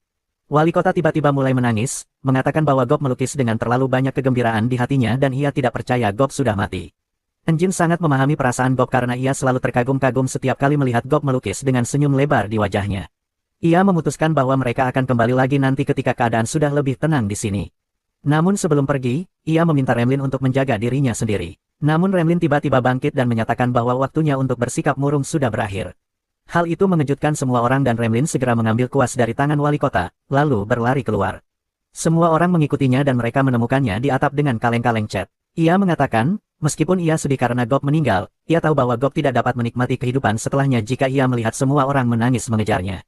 Itulah sebabnya ia ingin mengantarnya dengan cara yang paling disukainya, yaitu merayakan kehidupan dan seni. Ia segera mengaktifkan kuas, memperbesar ukurannya, dan menggambar lingkaran sihir di tanah yang mengubah kaleng cat menjadi peluncur kembang api. Saat kaleng cat menembakkan kembang api warna-warni ke langit, semua orang di kota itu terinspirasi dan bergegas membuat karya seni. Remlin gembira melihatnya, karena memang itulah yang diinginkan Gob. Rudo mengamatinya dengan penuh kekaguman. Segera setelah itu, Remlin Taisark melukis karya seni terbarunya di wajah Rudo. Ia sangat bangga dengan hasilnya, meski wajah Rudo kini tampak seperti badut. Rudo jelas tidak senang, tetapi Remlin Taisark tak henti tertawa melihatnya. Sementara Rudo sibuk menyerang balik, Enjin berbicara dengan wali kota. Ia menjelaskan bahwa mereka kini tahu kriteria pasti yang digunakan para perapal mantra untuk memilih penerus. Wali kota mengangguk dan berkata bahwa Remlin Taisark sama anehnya dengan Gob. Enjin bertanya berapa banyak perapal mantra yang pernah ada. Wali kota menjawab bahwa Remlin Taisark mungkin yang keenam karena para perapal mantra hanya meninggalkan sejarah mereka melalui seni. Di sisi lain, Remlin Taisark memperkenalkan diri kepada Rudo. Ia bertanya apa yang ingin digambar dan di mana. Ia juga bercerita bahwa kekuatannya tak akan berfungsi dengan baik jika tak mendapat izin menggambar. Enjin teringat bahwa hal serupa juga terjadi pada Gob, lalu bertanya kepada wali kota apakah semua perapal mantra mewarisi kekuatan yang sama. Wali kota menjawab mereka memang punya kewenangan yang sama, meski terkadang ada perbedaan. Enjin mengira instrumen vital memberi mereka kekuatan yang sama, dan perbedaan muncul karena kepribadian. Namun Remlin Taisark menegaskan ia salah. Menurutnya, kekuatan mereka mirip karena semuanya orang gila yang senang bermain di medan perang. Mereka menggambar balon dan bunga di tengah pertempuran karena menyukai pesan kebebasan dan kekuatan dalam seni mereka. Ia yakin inilah faktor penentu ketika perapal mantra memilih penggantinya. Enjin masih bingung. Ia menyimpulkan mereka punya kekuatan sama karena berpikir dengan cara yang sama. Namun Remlin Taisark kembali membantah. Menurutnya, mereka punya cara berpikir berbeda dan menggambar hal-hal yang berbeda pula. Wali kota akhirnya memotong pembicaraan dan mengingatkan Enjin bahwa berdebat dengan seniman sama saja seperti berdebat dengan penganut teori bumi datar, tidak ada gunanya. Rudo kemudian meminta Remlin Taisark menggambar sesuatu di punggungnya yang bisa melindunginya dari satu pukulan serius. Remlin Taisark bersiap dan mengubah kuasnya menjadi pistol tato agar hasilnya permanen. Wali kota dan Enjin terkejut karena awalnya mengira ia hanya menemukan senjata tato di jalan. Namun ternyata ia bisa mengubah kuas menjadi alat apa saja yang ia butuhkan. Akhirnya mereka menghentikannya agar tidak langsung menato tubuh Rudo. Remlin Taisark lalu berkata kalau ia hanya menggambar dengan cat berbahan dasar air, cat itu akan hilang setelah Rudo mandi. Ia segera mendapat ide lain yang sama nakalnya, meminta izin menyihir tubuh Rudo tanpa memberitahu alat yang akan dipakainya. Ia tidak hanya menyihir Rudo, tetapi juga seluruh anggota kelompok. Setelah itu mereka memutuskan melanjutkan misi. Gremlin Taisark tampak kelelahan setelah mengucapkan mantra pada 9 orang sekaligus, tapi ia tetap ikut ke gerbang. Di sana Enjin dan yang lain melihat dua pecundang dari sebelumnya. Mereka kesal melihat kuas di tangan Gremlin Taisark, lalu bertanya pada wali kota kenapa ia membiarkan anak nakal itu jadi perapal mantra. Mereka bahkan mengklaim lebih pantas jadi perapal mantra berikutnya. Salah satu dari mereka membanggakan diri karena pernah menang lomba seni terkenal dan yakin bisa jadi perapal mantra yang lebih baik. Wali kota langsung berteriak, membungkam mereka. Ia berkata orang seperti itu hanya peduli ketenaran dan tak mengerti makna jadi perapal mantra. Ia menyuruh mereka pergi karena warga Canvas City tak mau melihat wajah mereka lagi. Kedua penjahat itu pun menyerah dan pergi dengan lesu. Rio berkomentar bahwa wali kota tetap saja menakutkan seperti biasanya, dan menyarankan ia menjauh dari gerbang agar tekanan darahnya tidak naik.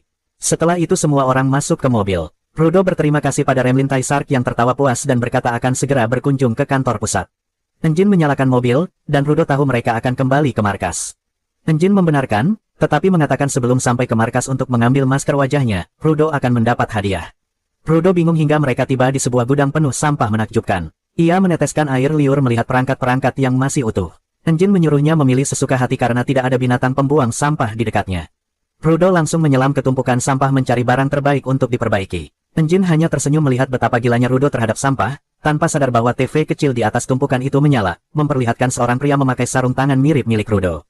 Tak lama, Rudo dan yang lain tiba di kantor pusat. Mereka disambut seorang pria aneh yang berteriak semuanya sudah selesai. Rudo bingung siapa dia dan apa maksudnya. Sebelum sempat ada yang menjelaskan, ibu resepsionis berkata ia mendengar kabar kematian Gob. Sebelum resepsionis sempat menyampaikan belasungkawa, pria gila itu memotongnya dan berkata pada Rudo bahwa topengnya sudah jadi. Enjin lalu mengenalkan pria itu sebagai August, orang yang menangani perlengkapan mereka. Karena ia seorang seniman, ia punya kebiasaan yang agak aneh. August mulai memuji karya terbarunya. Ia bercerita bahwa ia belum pernah bertemu Rudo sebelumnya, tetapi mendapatkan ukuran wajahnya saat Rudo tertidur.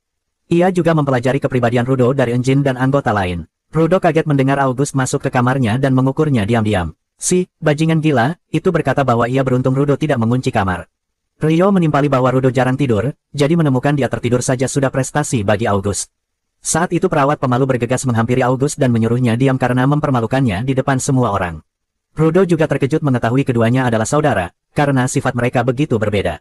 Mereka pun bersiap berangkat misi. Begitu keluar gedung, Enjin menyuruh Rudo melepas kalungnya sebentar. Tiba-tiba semua anggota kelompok menusuk jari mereka sendiri, mengambil sedikit darah untuk menandai kalung itu. Rudo kebingungan melihat ritual aneh ini. Enjin menjelaskan bahwa kalung itu alat komunikasi yang hanya berfungsi jika mereka berbagi darah. Rudo bertanya apakah itu alasan semua orang di daratan memakai kalung. Rio mengiyakan. Ia mengatakan pertukaran darah itu membuat mereka terhubung, seperti telepon hidup mati. Rudo mengenakan kembali kalungnya, penasaran teknologi macam apa yang digunakan, dan menduga ini kekuatan lain dari para pemberi. Namun saat ia melamun, semua orang menatapnya dengan tatapan mengancam, menandakan mereka juga butuh darahnya. Rudo ketakutan. Setelah ritual selesai, kelompok itu masuk mobil dan menuju daerah tak bertuan untuk mencari wanita yang tahu tentang penghalang itu. Rudo membawa banyak sampah yang ia temukan sebelumnya. Enjin mengingatkannya bahwa sebagian besar tidak akan terpakai karena mereka harus berjalan jauh. Namun Rudo mengatakan semua itu cadangan, kita tidak pernah tahu alat apa yang bisa berguna. Tak lama mereka tiba di gurun merah bernama Padang Pasir Penta, salah satu dari 5 tanah tak bertuan di dunia ini. Tamsi orang pertama yang turun dan menemukan bahwa pasir merah itu ternyata karat. Saat ia memeriksanya, seekor binatang sampah bergerak cepat ke arah mereka. Enjin memutuskan membiarkan Rudo mengurusnya sebagai perburuan pertama. Dengan masker wajah barunya, Rudo meluncur turun, siap bertarung. Sementara itu, pendukung wanita mencatat informasi tentang binatang sampah itu. Rio bertarung melawan 3 kalajengking raksasa sekaligus dengan guntingnya. Salah satu bagian tubuh kalajengking terlempar dan menghantam binatang lain yang mengira Zanka pelakunya. Binatang itu menyerang Zanka, tetapi ia terus menghindar hingga menemukan celah. Dengan tongkatnya, Zanka menembakkan paku ke arah kepala monster itu dan membunuhnya seketika. Namun monster lain terus berdatangan. Saat Zanka hampir terkepung, Enjin menukik dan menghancurkan hampir semua binatang sampah, menyisakan satu.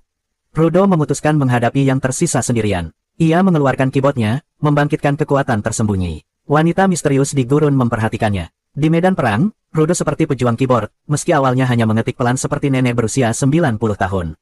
Begitu ia menekan enter, tombol-tombol keyboard melayang ke udara dan menghantam kalajengking itu seperti peluru, membentuk kata "hold" di punggungnya sebelum ia berubah menjadi abu. Semua monster kalah. Enjin mulai memeriksa sampah di bawah pasir merah. Sementara itu Chris memarahi pendukung yang mencatat saat pertempuran berlangsung karena itu bisa berbahaya. Gadis itu membela diri, kalau menunggu selesai ia bisa lupa detail penting. Rudo membersihkan topengnya dari pasir dan kotoran. Di tengah debu ia sekilas melihat sosok wanita. Namun sebelum ia sempat mendekat, Delmon dan Tamsi sudah menemukannya. Rudo terjatuh saat terkejut mendengar teriakan keras Delmon yang menyindirnya tak bisa melihat pertarungan karena debu. Rudo merasa setidaknya ia berguna sekarang. Tiba-tiba Delmon berhenti bicara, menatap sesuatu di depan mereka. Rudo berbalik dan terkejut melihat seorang gadis berjalan riang mendekat. Delmon dan Tamsi langsung waspada saat melihat gadis itu. Pakaian gadis itu sama sekali tidak cocok dengan lingkungan sekeras ini, dan mereka merasa aneh karena tidak bisa merasakan kehadirannya.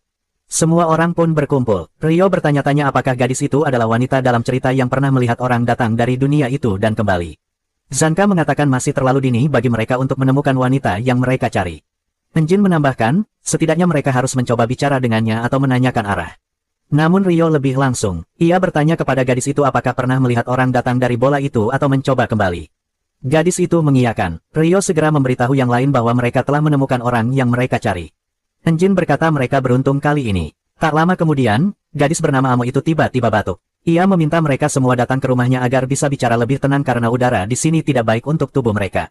Rio merasa curiga dan bertanya pada Enjin apakah ia harus pergi sendiri untuk berbicara dengan gadis itu. Namun akhirnya ia memutuskan mereka semua akan pergi bersama. Ia berpikir, kalau gadis itu berbahaya, lebih baik mereka menghadapinya bersama-sama. Sayangnya, rencana itu gagal total. Begitu mereka tiba di rumah Amo, yang penuh mainan lunak dan boneka-boneka menyeramkan, Enjin muntah dan langsung pingsan. Rudo satu-satunya yang masih sadar. Saat ia berusaha memahami apa yang terjadi, Amo menatapnya dan menyeringai nakal. Semuanya dimulai 1 jam yang lalu, ketika Rudo dan teman-temannya memutuskan mengikuti Amo tanpa menyadari rencana sebenarnya. Amo membawa mereka ke rumahnya, sebuah menara yang sangat tinggi dengan dinding batu di semua sisi. Semua orang terkejut karena tak menyangka menemukan struktur seperti itu di tengah padang pasir penta. Rudo bertanya-tanya apakah menara ini bisa membawanya ke bola itu, tapi ternyata menara tersebut tidak setinggi yang ia kira. Amo membuka gerbang dan meminta mereka masuk. Begitu masuk, mereka menemukan sebuah pintu yang terkunci dan dirantai erat. Gris berkomentar bahwa ia tidak menyukai tempat ini. Amo menjawab bahwa ini hanya ruang tamu yang berantakan, dan meminta mereka ke kamarnya untuk menikmati keramahannya. Mereka mengikuti Amo melewati bagian menara yang ternyata terawat baik. Dalam perjalanan, Rio meminta mereka melepas topeng karena gas beracun dari luar tidak bisa mencapai bagian ini. Ia berkata agak menyeramkan dan tidak sopan jika mereka terus memakai topeng di rumahnya. Begitu sampai di kamar Amo, semua orang melepas topeng mereka. Amo terkesima melihat wajah mereka, begitu pula mereka yang terkejut melihat kamarnya yang cukup aneh dibanding lingkungan sekitarnya. Rudo bertanya-tanya bagaimana Amo bisa mendapatkan begitu banyak barang di tengah gurun yang tercemar. Amo lalu bertanya pada mereka tentang apa yang ingin mereka bicarakan. Rudo mengangguk pada Enjin sebelum mendekat dan bertanya lebih banyak tentang orang-orang yang bisa bergerak bebas antara permukaan dan bola. Amo tidak menyukai topik itu dan mengalihkan pembicaraan ke ketertarikan pribadi dan benda-benda kesukaan. Semua orang terdiam. Amo mengatakan ia menyukai orang dengan bau yang kuat, bahkan lebih penting daripada wajah mereka. Rudo mulai curiga apakah Amo ini saudara perempuan Tanjiro yang hilang. Tiba-tiba Amo menghirup udara dalam-dalam dan mengatakan orang besar di belakang adalah yang paling menarik baginya, sambil tersenyum seperti orang gila. Enjin memutuskan mengambil alih percakapan dan bertanya apakah berbicara soal asmara adalah harga yang harus dibayar untuk mendapat informasi tentang orang yang bisa bola-balik antara tanah dan bola. Ia berkata jika Amo ingin berbicara soal cinta dan gebetan sebagai tukar informasi, itu tidak masalah. Amo tiba-tiba tersentak dan berteriak bahwa mereka semua egois, datang ke sini hanya untuk memanfaatkannya. Ia sebenarnya senang ada yang mau bicara dengannya, tapi kecewa karena mereka mungkin tidak akan datang jika tak punya tujuan tersembunyi. Amo mulai kehilangan kendali. Enjin mencoba menenangkan, bahkan berkata ia menyukainya, mengejutkan teman-temannya. Namun, Amo tahu ia berbohong dan pingsan sambil berkata membenci pembohong. Enjin lalu mengatakan hal yang paling jujur di pikirannya, ia meminta Amo menutupi dirinya lebih baik karena ia teralihkan hanya dengan melihatnya. Perkataan itu membuat Amo benar-benar marah. Ia berteriak bahwa pria yang ingin mengendalikan kebebasan wanita adalah yang terburuk, lalu mengaktifkan kekuatannya. Enjin sudah curiga sejak awal bahwa Amo punya kemampuan khusus. Rudo memperhatikan sepatu Amo memiliki tanda sama seperti sarung tangannya, merasakan semacam resonansi aneh. Tiba-tiba Amo menyuruh Delmon menembak. Enjin tak mengerti maksudnya, tapi saat ia berbalik, Delmon sudah memegang selang air ke arahnya. Sebelum siapapun paham, Delmon menembak Enjin dengan tekanan air tinggi. Semua terkejut dan bertanya pada Delmon, tapi ia jelas tak sadar. Rudo berteriak pada Amo, bertanya apa yang dilakukannya pada Delmon. Ia juga menyinggung tanda yang sama pada sepatu dan sarung tangan Amo, tapi Amo mengabaikannya dan kembali ke pertanyaan awalnya, tipe orang seperti apa yang mereka sukai. Semua terdiam. Amo mengatakan komunikasi harus timbal balik, ia jarang punya tamu jadi tak ingin hanya dia yang bicara. Amo berkata ia suka tamu kecuali orang yang merusak suasana seperti Enjin, lalu meminta semua orang kembali ke percakapan. Tiba-tiba Zanka maju mendekatinya. Ia mengerti cara menghadapi orang seperti Amo, hanya ada dua pilihan, bermain sesuai topiknya atau menghentikannya. Zanka memilih pilihan kedua karena ia tidak akan membiarkan idolanya disakiti. Zanka menyebut Amo seekor sapi dan menyatakannya sebagai musuh.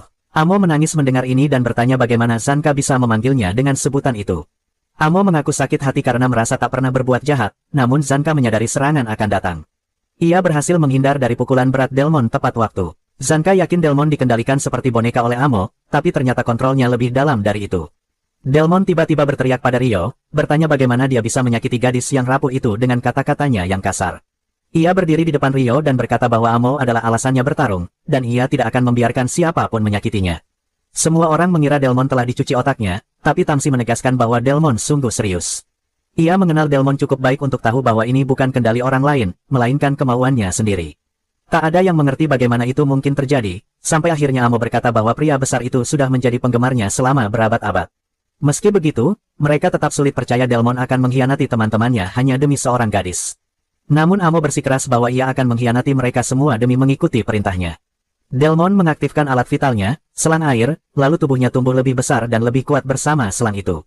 Saat semua orang bersiap menghadapi Delmon, Rudo menyalahkan dirinya sendiri karena memulai perkelahian dimanapun ia pergi. Tiba-tiba ia mendengar suara-suara yang berkata bahwa ia benar, darah tercemar dari kriminal hanya akan membawa masalah.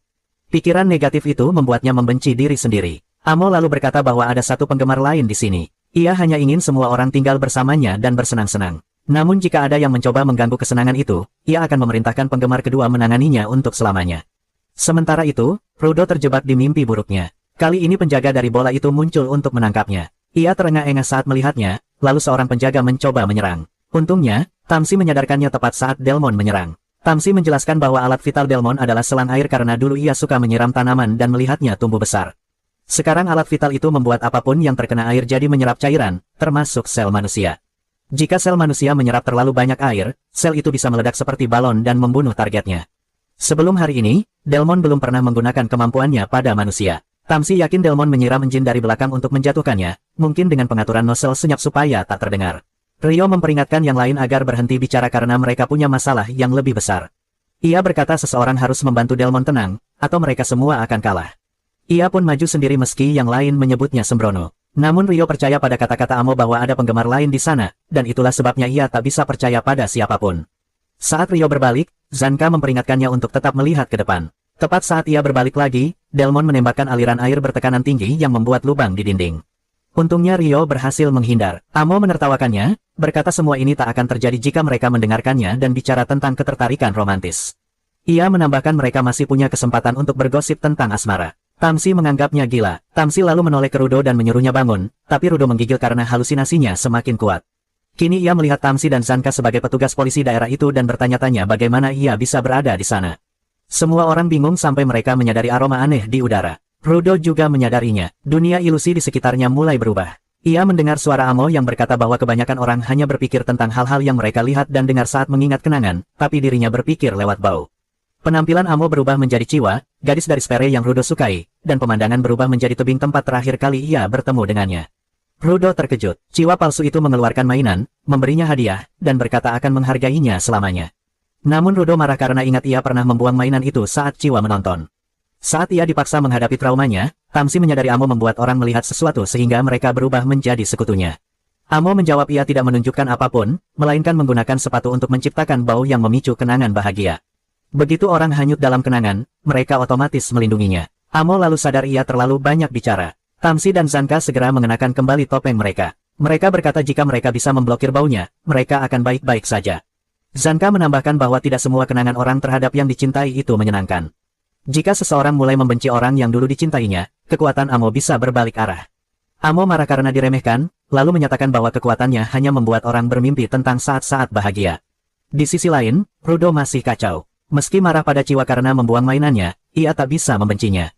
Perasaan cinta dan bahagia mulai menguasainya. Ia terdorong untuk melindunginya. Ia melihat Tamsi dan Zanka sebagai dua tentara yang melecehkan Ciwa. Saat Ciwa palsu itu memanggil minta tolong, Rudo berlari dan menghantam dua orang itu. Zanka berteriak pada Rudo, tapi ia terlalu jauh tenggelam dalam ilusi. Ia masih mengira mereka tentara Spere dan berkata ia bukan lagi orang lemah seperti dulu. Ia memiliki kekuatan untuk melindungi orang yang dicintainya, dan ia akan menggunakannya untuk mengalahkan mereka. Zanka dan Tamsi menyadari situasi semakin buruk. Tak lama, Rio dan Volo juga dicuci otaknya oleh kemampuan Amo. Mereka berdua berjalan ke arah Amo sambil berkata akan melindunginya. Hanya Rio, Tamsi, dan Gris yang masih sadar. Saat mereka memikirkan cara keluar dari situasi itu, Tamsi memutuskan menggunakan kemampuannya pada teman-temannya meski sebenarnya ia tak pernah ingin melakukannya. Sementara itu, Delmon tenggelam dalam kenangan masa lalunya. Ia mengingat saat-saat bahagia ketika menanam tanaman bersama istrinya yang ia cintai. Ia senang saat mereka berhasil menumbuhkan tanaman pertama hingga ukuran layak setelah banyak usaha. Delmon bermimpi mengisi rumah mereka dengan tanaman untuk menunjukkan bahwa harapan tetap bisa tumbuh, bahkan di dunia tercemar seperti ini. Sekarang, kekuatan Amo membuatnya percaya bahwa Rudo dan Rio adalah istrinya, sementara Volo pun mengalami ilusi serupa. Delmon menatap Zanka dan Tamsi, lalu bertanya apakah mereka masih berpikir bisa mengalahkannya. Tamsi mengeluarkan tongkat penggulung benangnya dan mengubahnya menjadi tongkat panjang. Bagi Delmon, Tamsi dan yang lain tampak seperti bandit yang menyakiti istrinya, membuatnya marah. Ia menyerang bersama Rudo dan lainnya, tetapi Tamsi cepat mengaktifkan kemampuannya, melepaskan tali-tali tebal ke segala arah.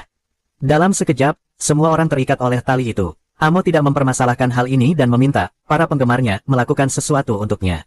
Rio berjuang melepaskan diri, tetapi tali justru semakin kencang di kakinya. Semua orang melakukan hal yang sama, dan Tamsi memperingatkan bahwa semakin mereka bergerak, semakin erat tali itu menjerat. Ia kecewa karena rasa sakit itu pun tidak menyadarkan mereka. Amo menuduhnya kejam karena menyakiti teman-temannya sendiri. Namun Tamsi berkata itu percuma, karena begitu seseorang jatuh cinta pada Amo, mereka akan menahan rasa sakit apapun untuknya. Amo tertawa dan menyebut mereka akan berdarah juga. Tamsi lalu menjelaskan instrumen vitalnya, tongkat penggulung benang angin. Ia memutarnya, menarik semua tali kembali ke gulungan. Semua orang terseret ke arahnya bersama tali. Saat berhenti mundur, Rudo dan lainnya terjebak di dinding tali yang kokoh. Bersama mereka, Tamsi juga berhasil menangkap Amo yang kini tergantung terbalik dari atap. Tamsi memerintahkannya mengembalikan semua orang ke keadaan normal. Zanka tampak sedikit kecewa karena kali ini ia tak bisa berbuat banyak. Tamsi menambahkan bahwa ia menyebut Amo, sapi, sehingga membuatnya marah, dan itu pun sudah dihitung sebagai usaha. Di sisi lain, Gris bergegas ke Tome, pendukung perempuan, yang sedang memeriksa Enjin. Gris lega melihat Enjin memakai masker, tetapi sayangnya Enjin belum bisa bangun. Tome sengaja memakaikan masker padanya untuk berjaga-jaga, dan mereka hanya bisa menunggu pertarungan selesai. Sementara itu, Amo merintih kesakitan akibat talinya. Ia mengutuk Tamsi, mengatakan belum pernah ada orang yang begitu kasar padanya selama berabad-abad. Ia mulai menangis dan memohon bantuan. Zanka yakin tidak ada seorang pun yang bisa membebaskannya dari tali sekuat itu. Namun Delmon dan yang lainnya tetap berusaha keras melepaskan diri demi menolong Amo. Tali mulai menggores lengan mereka. Tamsi frustrasi berusaha menahan diri agar tak melukai teman-temannya, lalu memutuskan menghentikan Delmon lebih dulu karena ia tampak paling bertekad menolong Amo. Tamsi memanipulasi tali di sekitar Delmon hingga berputar cepat. Delmon berubah seperti Beyblade raksasa yang mengebor lantai sampai menembus ruang bawah tanah. Zanka hampir jatuh ke bawah tetapi berhasil bertahan di lantai. Ia berkata Tamsi berlebihan karena semua orang jadi berantakan. Rudo tertancap batang besi di perutnya, Delmon terkubur di reruntuhan, sedangkan Rio dan Volo tergeletak tak sadarkan diri di genangan darah mereka. Namun Tamsi merasa ia sudah menangani situasi sebaik mungkin. Zanka memarahinya karena dianggap membunuh teman sendiri. Amo menertawakan mereka, berkata inilah yang terjadi pada orang yang tak mau bicara dengannya. Ia mengaku setengah dari mereka mati karena tidak ikut bermain sesuai keinginannya, dan Zanka menyalahkan Tamsi atas semua itu. Namun, ternyata Rudo masih hidup. Ia menarik batang besi dari perutnya dan berdiri lagi. Tamsi berbalik ke arah Zanka dengan wajah mengancam. Zanka takut Tamsi juga sudah terpengaruh Amo, tetapi Tamsi hanya bertanya apakah Zanka lupa sesuatu. Zanka bingung. Tamsi mengingatkannya pada mantra Remlin Taisark yang melindungi mereka dari satu serangan mematikan. Zanka baru sadar, dan saat semua orang bangkit mereka langsung merasa lebih baik. Amo tidak mengerti apa yang terjadi. Tiba-tiba Enjin muncul di belakang Amo. Ia telah mencuri sepatu Amo tanpa disadari. Amo terkejut dan butuh beberapa detik untuk bereaksi. Saat itu Enjin berkata ia benci orang yang memakai sepatu tanpa kaus kaki. Amo menerjangnya, memaksa Enjin mengembalikan sepatunya. Ia berteriak tidak akan memaafkan jika kehilangan bau orang spesial itu. Enjin penasaran apa yang istimewa dari bau itu, lalu mencoba memprovokasinya. Amo langsung menyerangnya untuk merebut kembali sepatu botnya. Enjin berkata ia akan mengembalikannya jika Amo membatalkan kemampuannya dan membebaskan semua orang dari kendalinya. Amo mengaku ia tak bisa menggunakan kekuatannya dengan hanya satu sepatu bot saja. Karena itu, semua orang pun sudah bebas. Sementara Rudo dan yang lainnya duduk diam, bertanya-tanya apa yang baru saja terjadi pada mereka, Delmon mendorong lempengan beton berat yang menindihnya. Saat itu, Tamsi dan Zanka berjalan mendekat. Delmon bertanya pada mereka apa yang sebenarnya terjadi. Tamsi menjelaskan bahwa Delmon terpengaruh oleh kekuatan Amo, yang membuatnya berpikir bahwa Amo adalah seseorang yang sangat ia sayangi, sehingga ia berjuang sekuat tenaga untuk melindunginya. Delmon terkejut mendengar itu. Bagian yang paling menyakitkan adalah kenyataan bahwa istrinya memang sudah tiada. Sesaat ia berharap bisa memilikinya kembali, tapi kenyataan membuatnya hancur. Zanka memperhatikan bahwa semua orang yang terpengaruh kekuatan Amo juga tampak tertekan. Setelah mimpi tentang masa bahagia mereka berakhir, kenyataan menyakiti mereka dengan keras. Segera setelah itu, semua orang memakai topeng. Enjin kemudian memutuskan untuk mengembalikan sepatu bot milik Amo. Sementara yang lain bingung harus berbuat apa, Enjin berkata bahwa meskipun kekuatan Amo berbahaya, dia hanyalah gadis kecil tak berdaya. Dia tidak senang melihatnya terluka. Dia juga tidak ingin mengambil sepatu bot yang sangat berarti bagi Amo. Menurut Enjin, mengajarinya untuk tidak menyakiti orang lain mungkin adalah langkah terbaik untuk saat ini. Namun, Amo tiba-tiba mulai bersikap nakal lagi, menyuruh mereka bertanggung jawab atas kerusakan rumahnya. Zanka kesal dengan sikap itu dan mencoba menegurnya. Tapi Rudo melepas topengnya dan mulai berjalan mendekat. Amo bertanya apakah Rudo tidak puas hanya mencium bau sepatunya, tanpa tahu bahwa Rudo sedang merencanakan sesuatu. Begitu ia sampai di depan Amo, Rudo langsung memukulnya. Amo terkejut sebelum rasa sakit itu datang. Rudo tidak memberinya kesempatan melawan, dia terus memukul Amo sampai Enjin dan yang lain menghentikannya dan menyelamatkan nyawa gadis itu. Kutukan dalam diri Rudo mulai bangkit. Gris menyuruhnya berhenti, memberitahu bahwa mereka tidak perlu sejauh itu karena mereka sudah tahu cara membatalkan kemampuan Amo. Di atas itu semua, dia hanyalah seorang gadis. Rudo menjawab bahwa dia tidak peduli Amo itu gadis atau bukan, karena palu keadilan bersifat universal.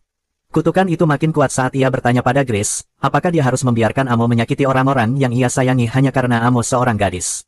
Gris berteriak bahwa bukan itu maksudnya. Ia berkata bahwa menyakiti seseorang, apalagi gadis tak berdaya, tetaplah salah. Rudo menimpali bahwa Amo adalah ancaman nyata dan hampir saja membunuh mereka semua, jadi dia pantas menerima hukuman yang lebih berat.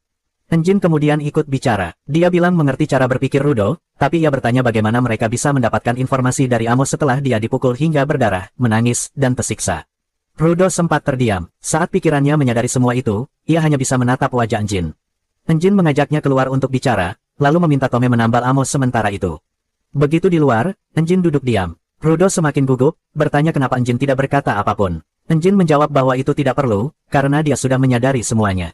Rudo menjelaskan bahwa selama ini dia menahan diri. Tidak peduli apa kata orang, dia mencoba mengendalikan amarahnya. Tapi begitu sampai di permukaan, ia sadar dia akan kalah jika terus menahan diri. Setelah semuanya berakhir, dia merasa kembali ke dirinya yang dulu, anak laki-laki pemarah yang menyerang siapapun yang menyakitinya. Ia merasa pertumbuhan dirinya selama ini hanyalah ilusi. Enjin tiba-tiba berkata bahwa dia menyukai wanita yang lebih pintar darinya, punya lekuk tubuh luar biasa, dan berkepribadian pemaaf. Rudo terkejut mendengar itu. Enjin melanjutkan bahwa dia tidak terlalu cocok dengan anak-anak dan wanita yang punya kebutuhan rumit karena dia tak ingin beban emosional. Dia memberitahu Rudo bahwa orang dewasa punya banyak hal buruk dalam hidup yang harus mereka hadapi. Menyadari hal ini adalah langkah pertama menjadi dewasa. Dibandingkan dirinya, Rudo sudah menyadarinya sendiri. Itu berarti dia berada di jalur yang benar untuk tumbuh. Rudo menatap Enjin dengan kagum. Enjin lalu berkata mereka harus meminta maaf kepada Amo nanti. Sementara itu, Tome sudah selesai menambal Amo. Dia meminta maaf atas tindakan Rudo dan mengatakan mereka tidak tahu Rudo akan sejauh itu. Tome lalu melepas topengnya dan mengatakan pada Amo bahwa dia ingin menjadi temannya agar mereka bisa bicara apa saja. Amo berkomentar bahwa Tome akan menjadi ibu yang baik, lalu mulai berbicara tentang ibunya. Dia berkata bahwa ibunya adalah orang hebat yang mempertemukannya dengan cinta pertamanya dan harta karunnya. Ibunya juga menunjukkan padanya tentang malaikat yang bepergian di antara dua dunia. Tome awalnya mengira itu cuma omongan kosong, tapi kemudian dia menyadari bahwa Amo bersedia bicara tentang orang-orang yang bisa melakukan perjalanan antar dunia. Sukai dan komentar jika kamu menikmati rekap ini. Jangan lupa subscribe untuk cerita menarik lainnya, dan beritahu di kolom komentar anime atau cerita apa yang ingin kamu lihat selanjutnya.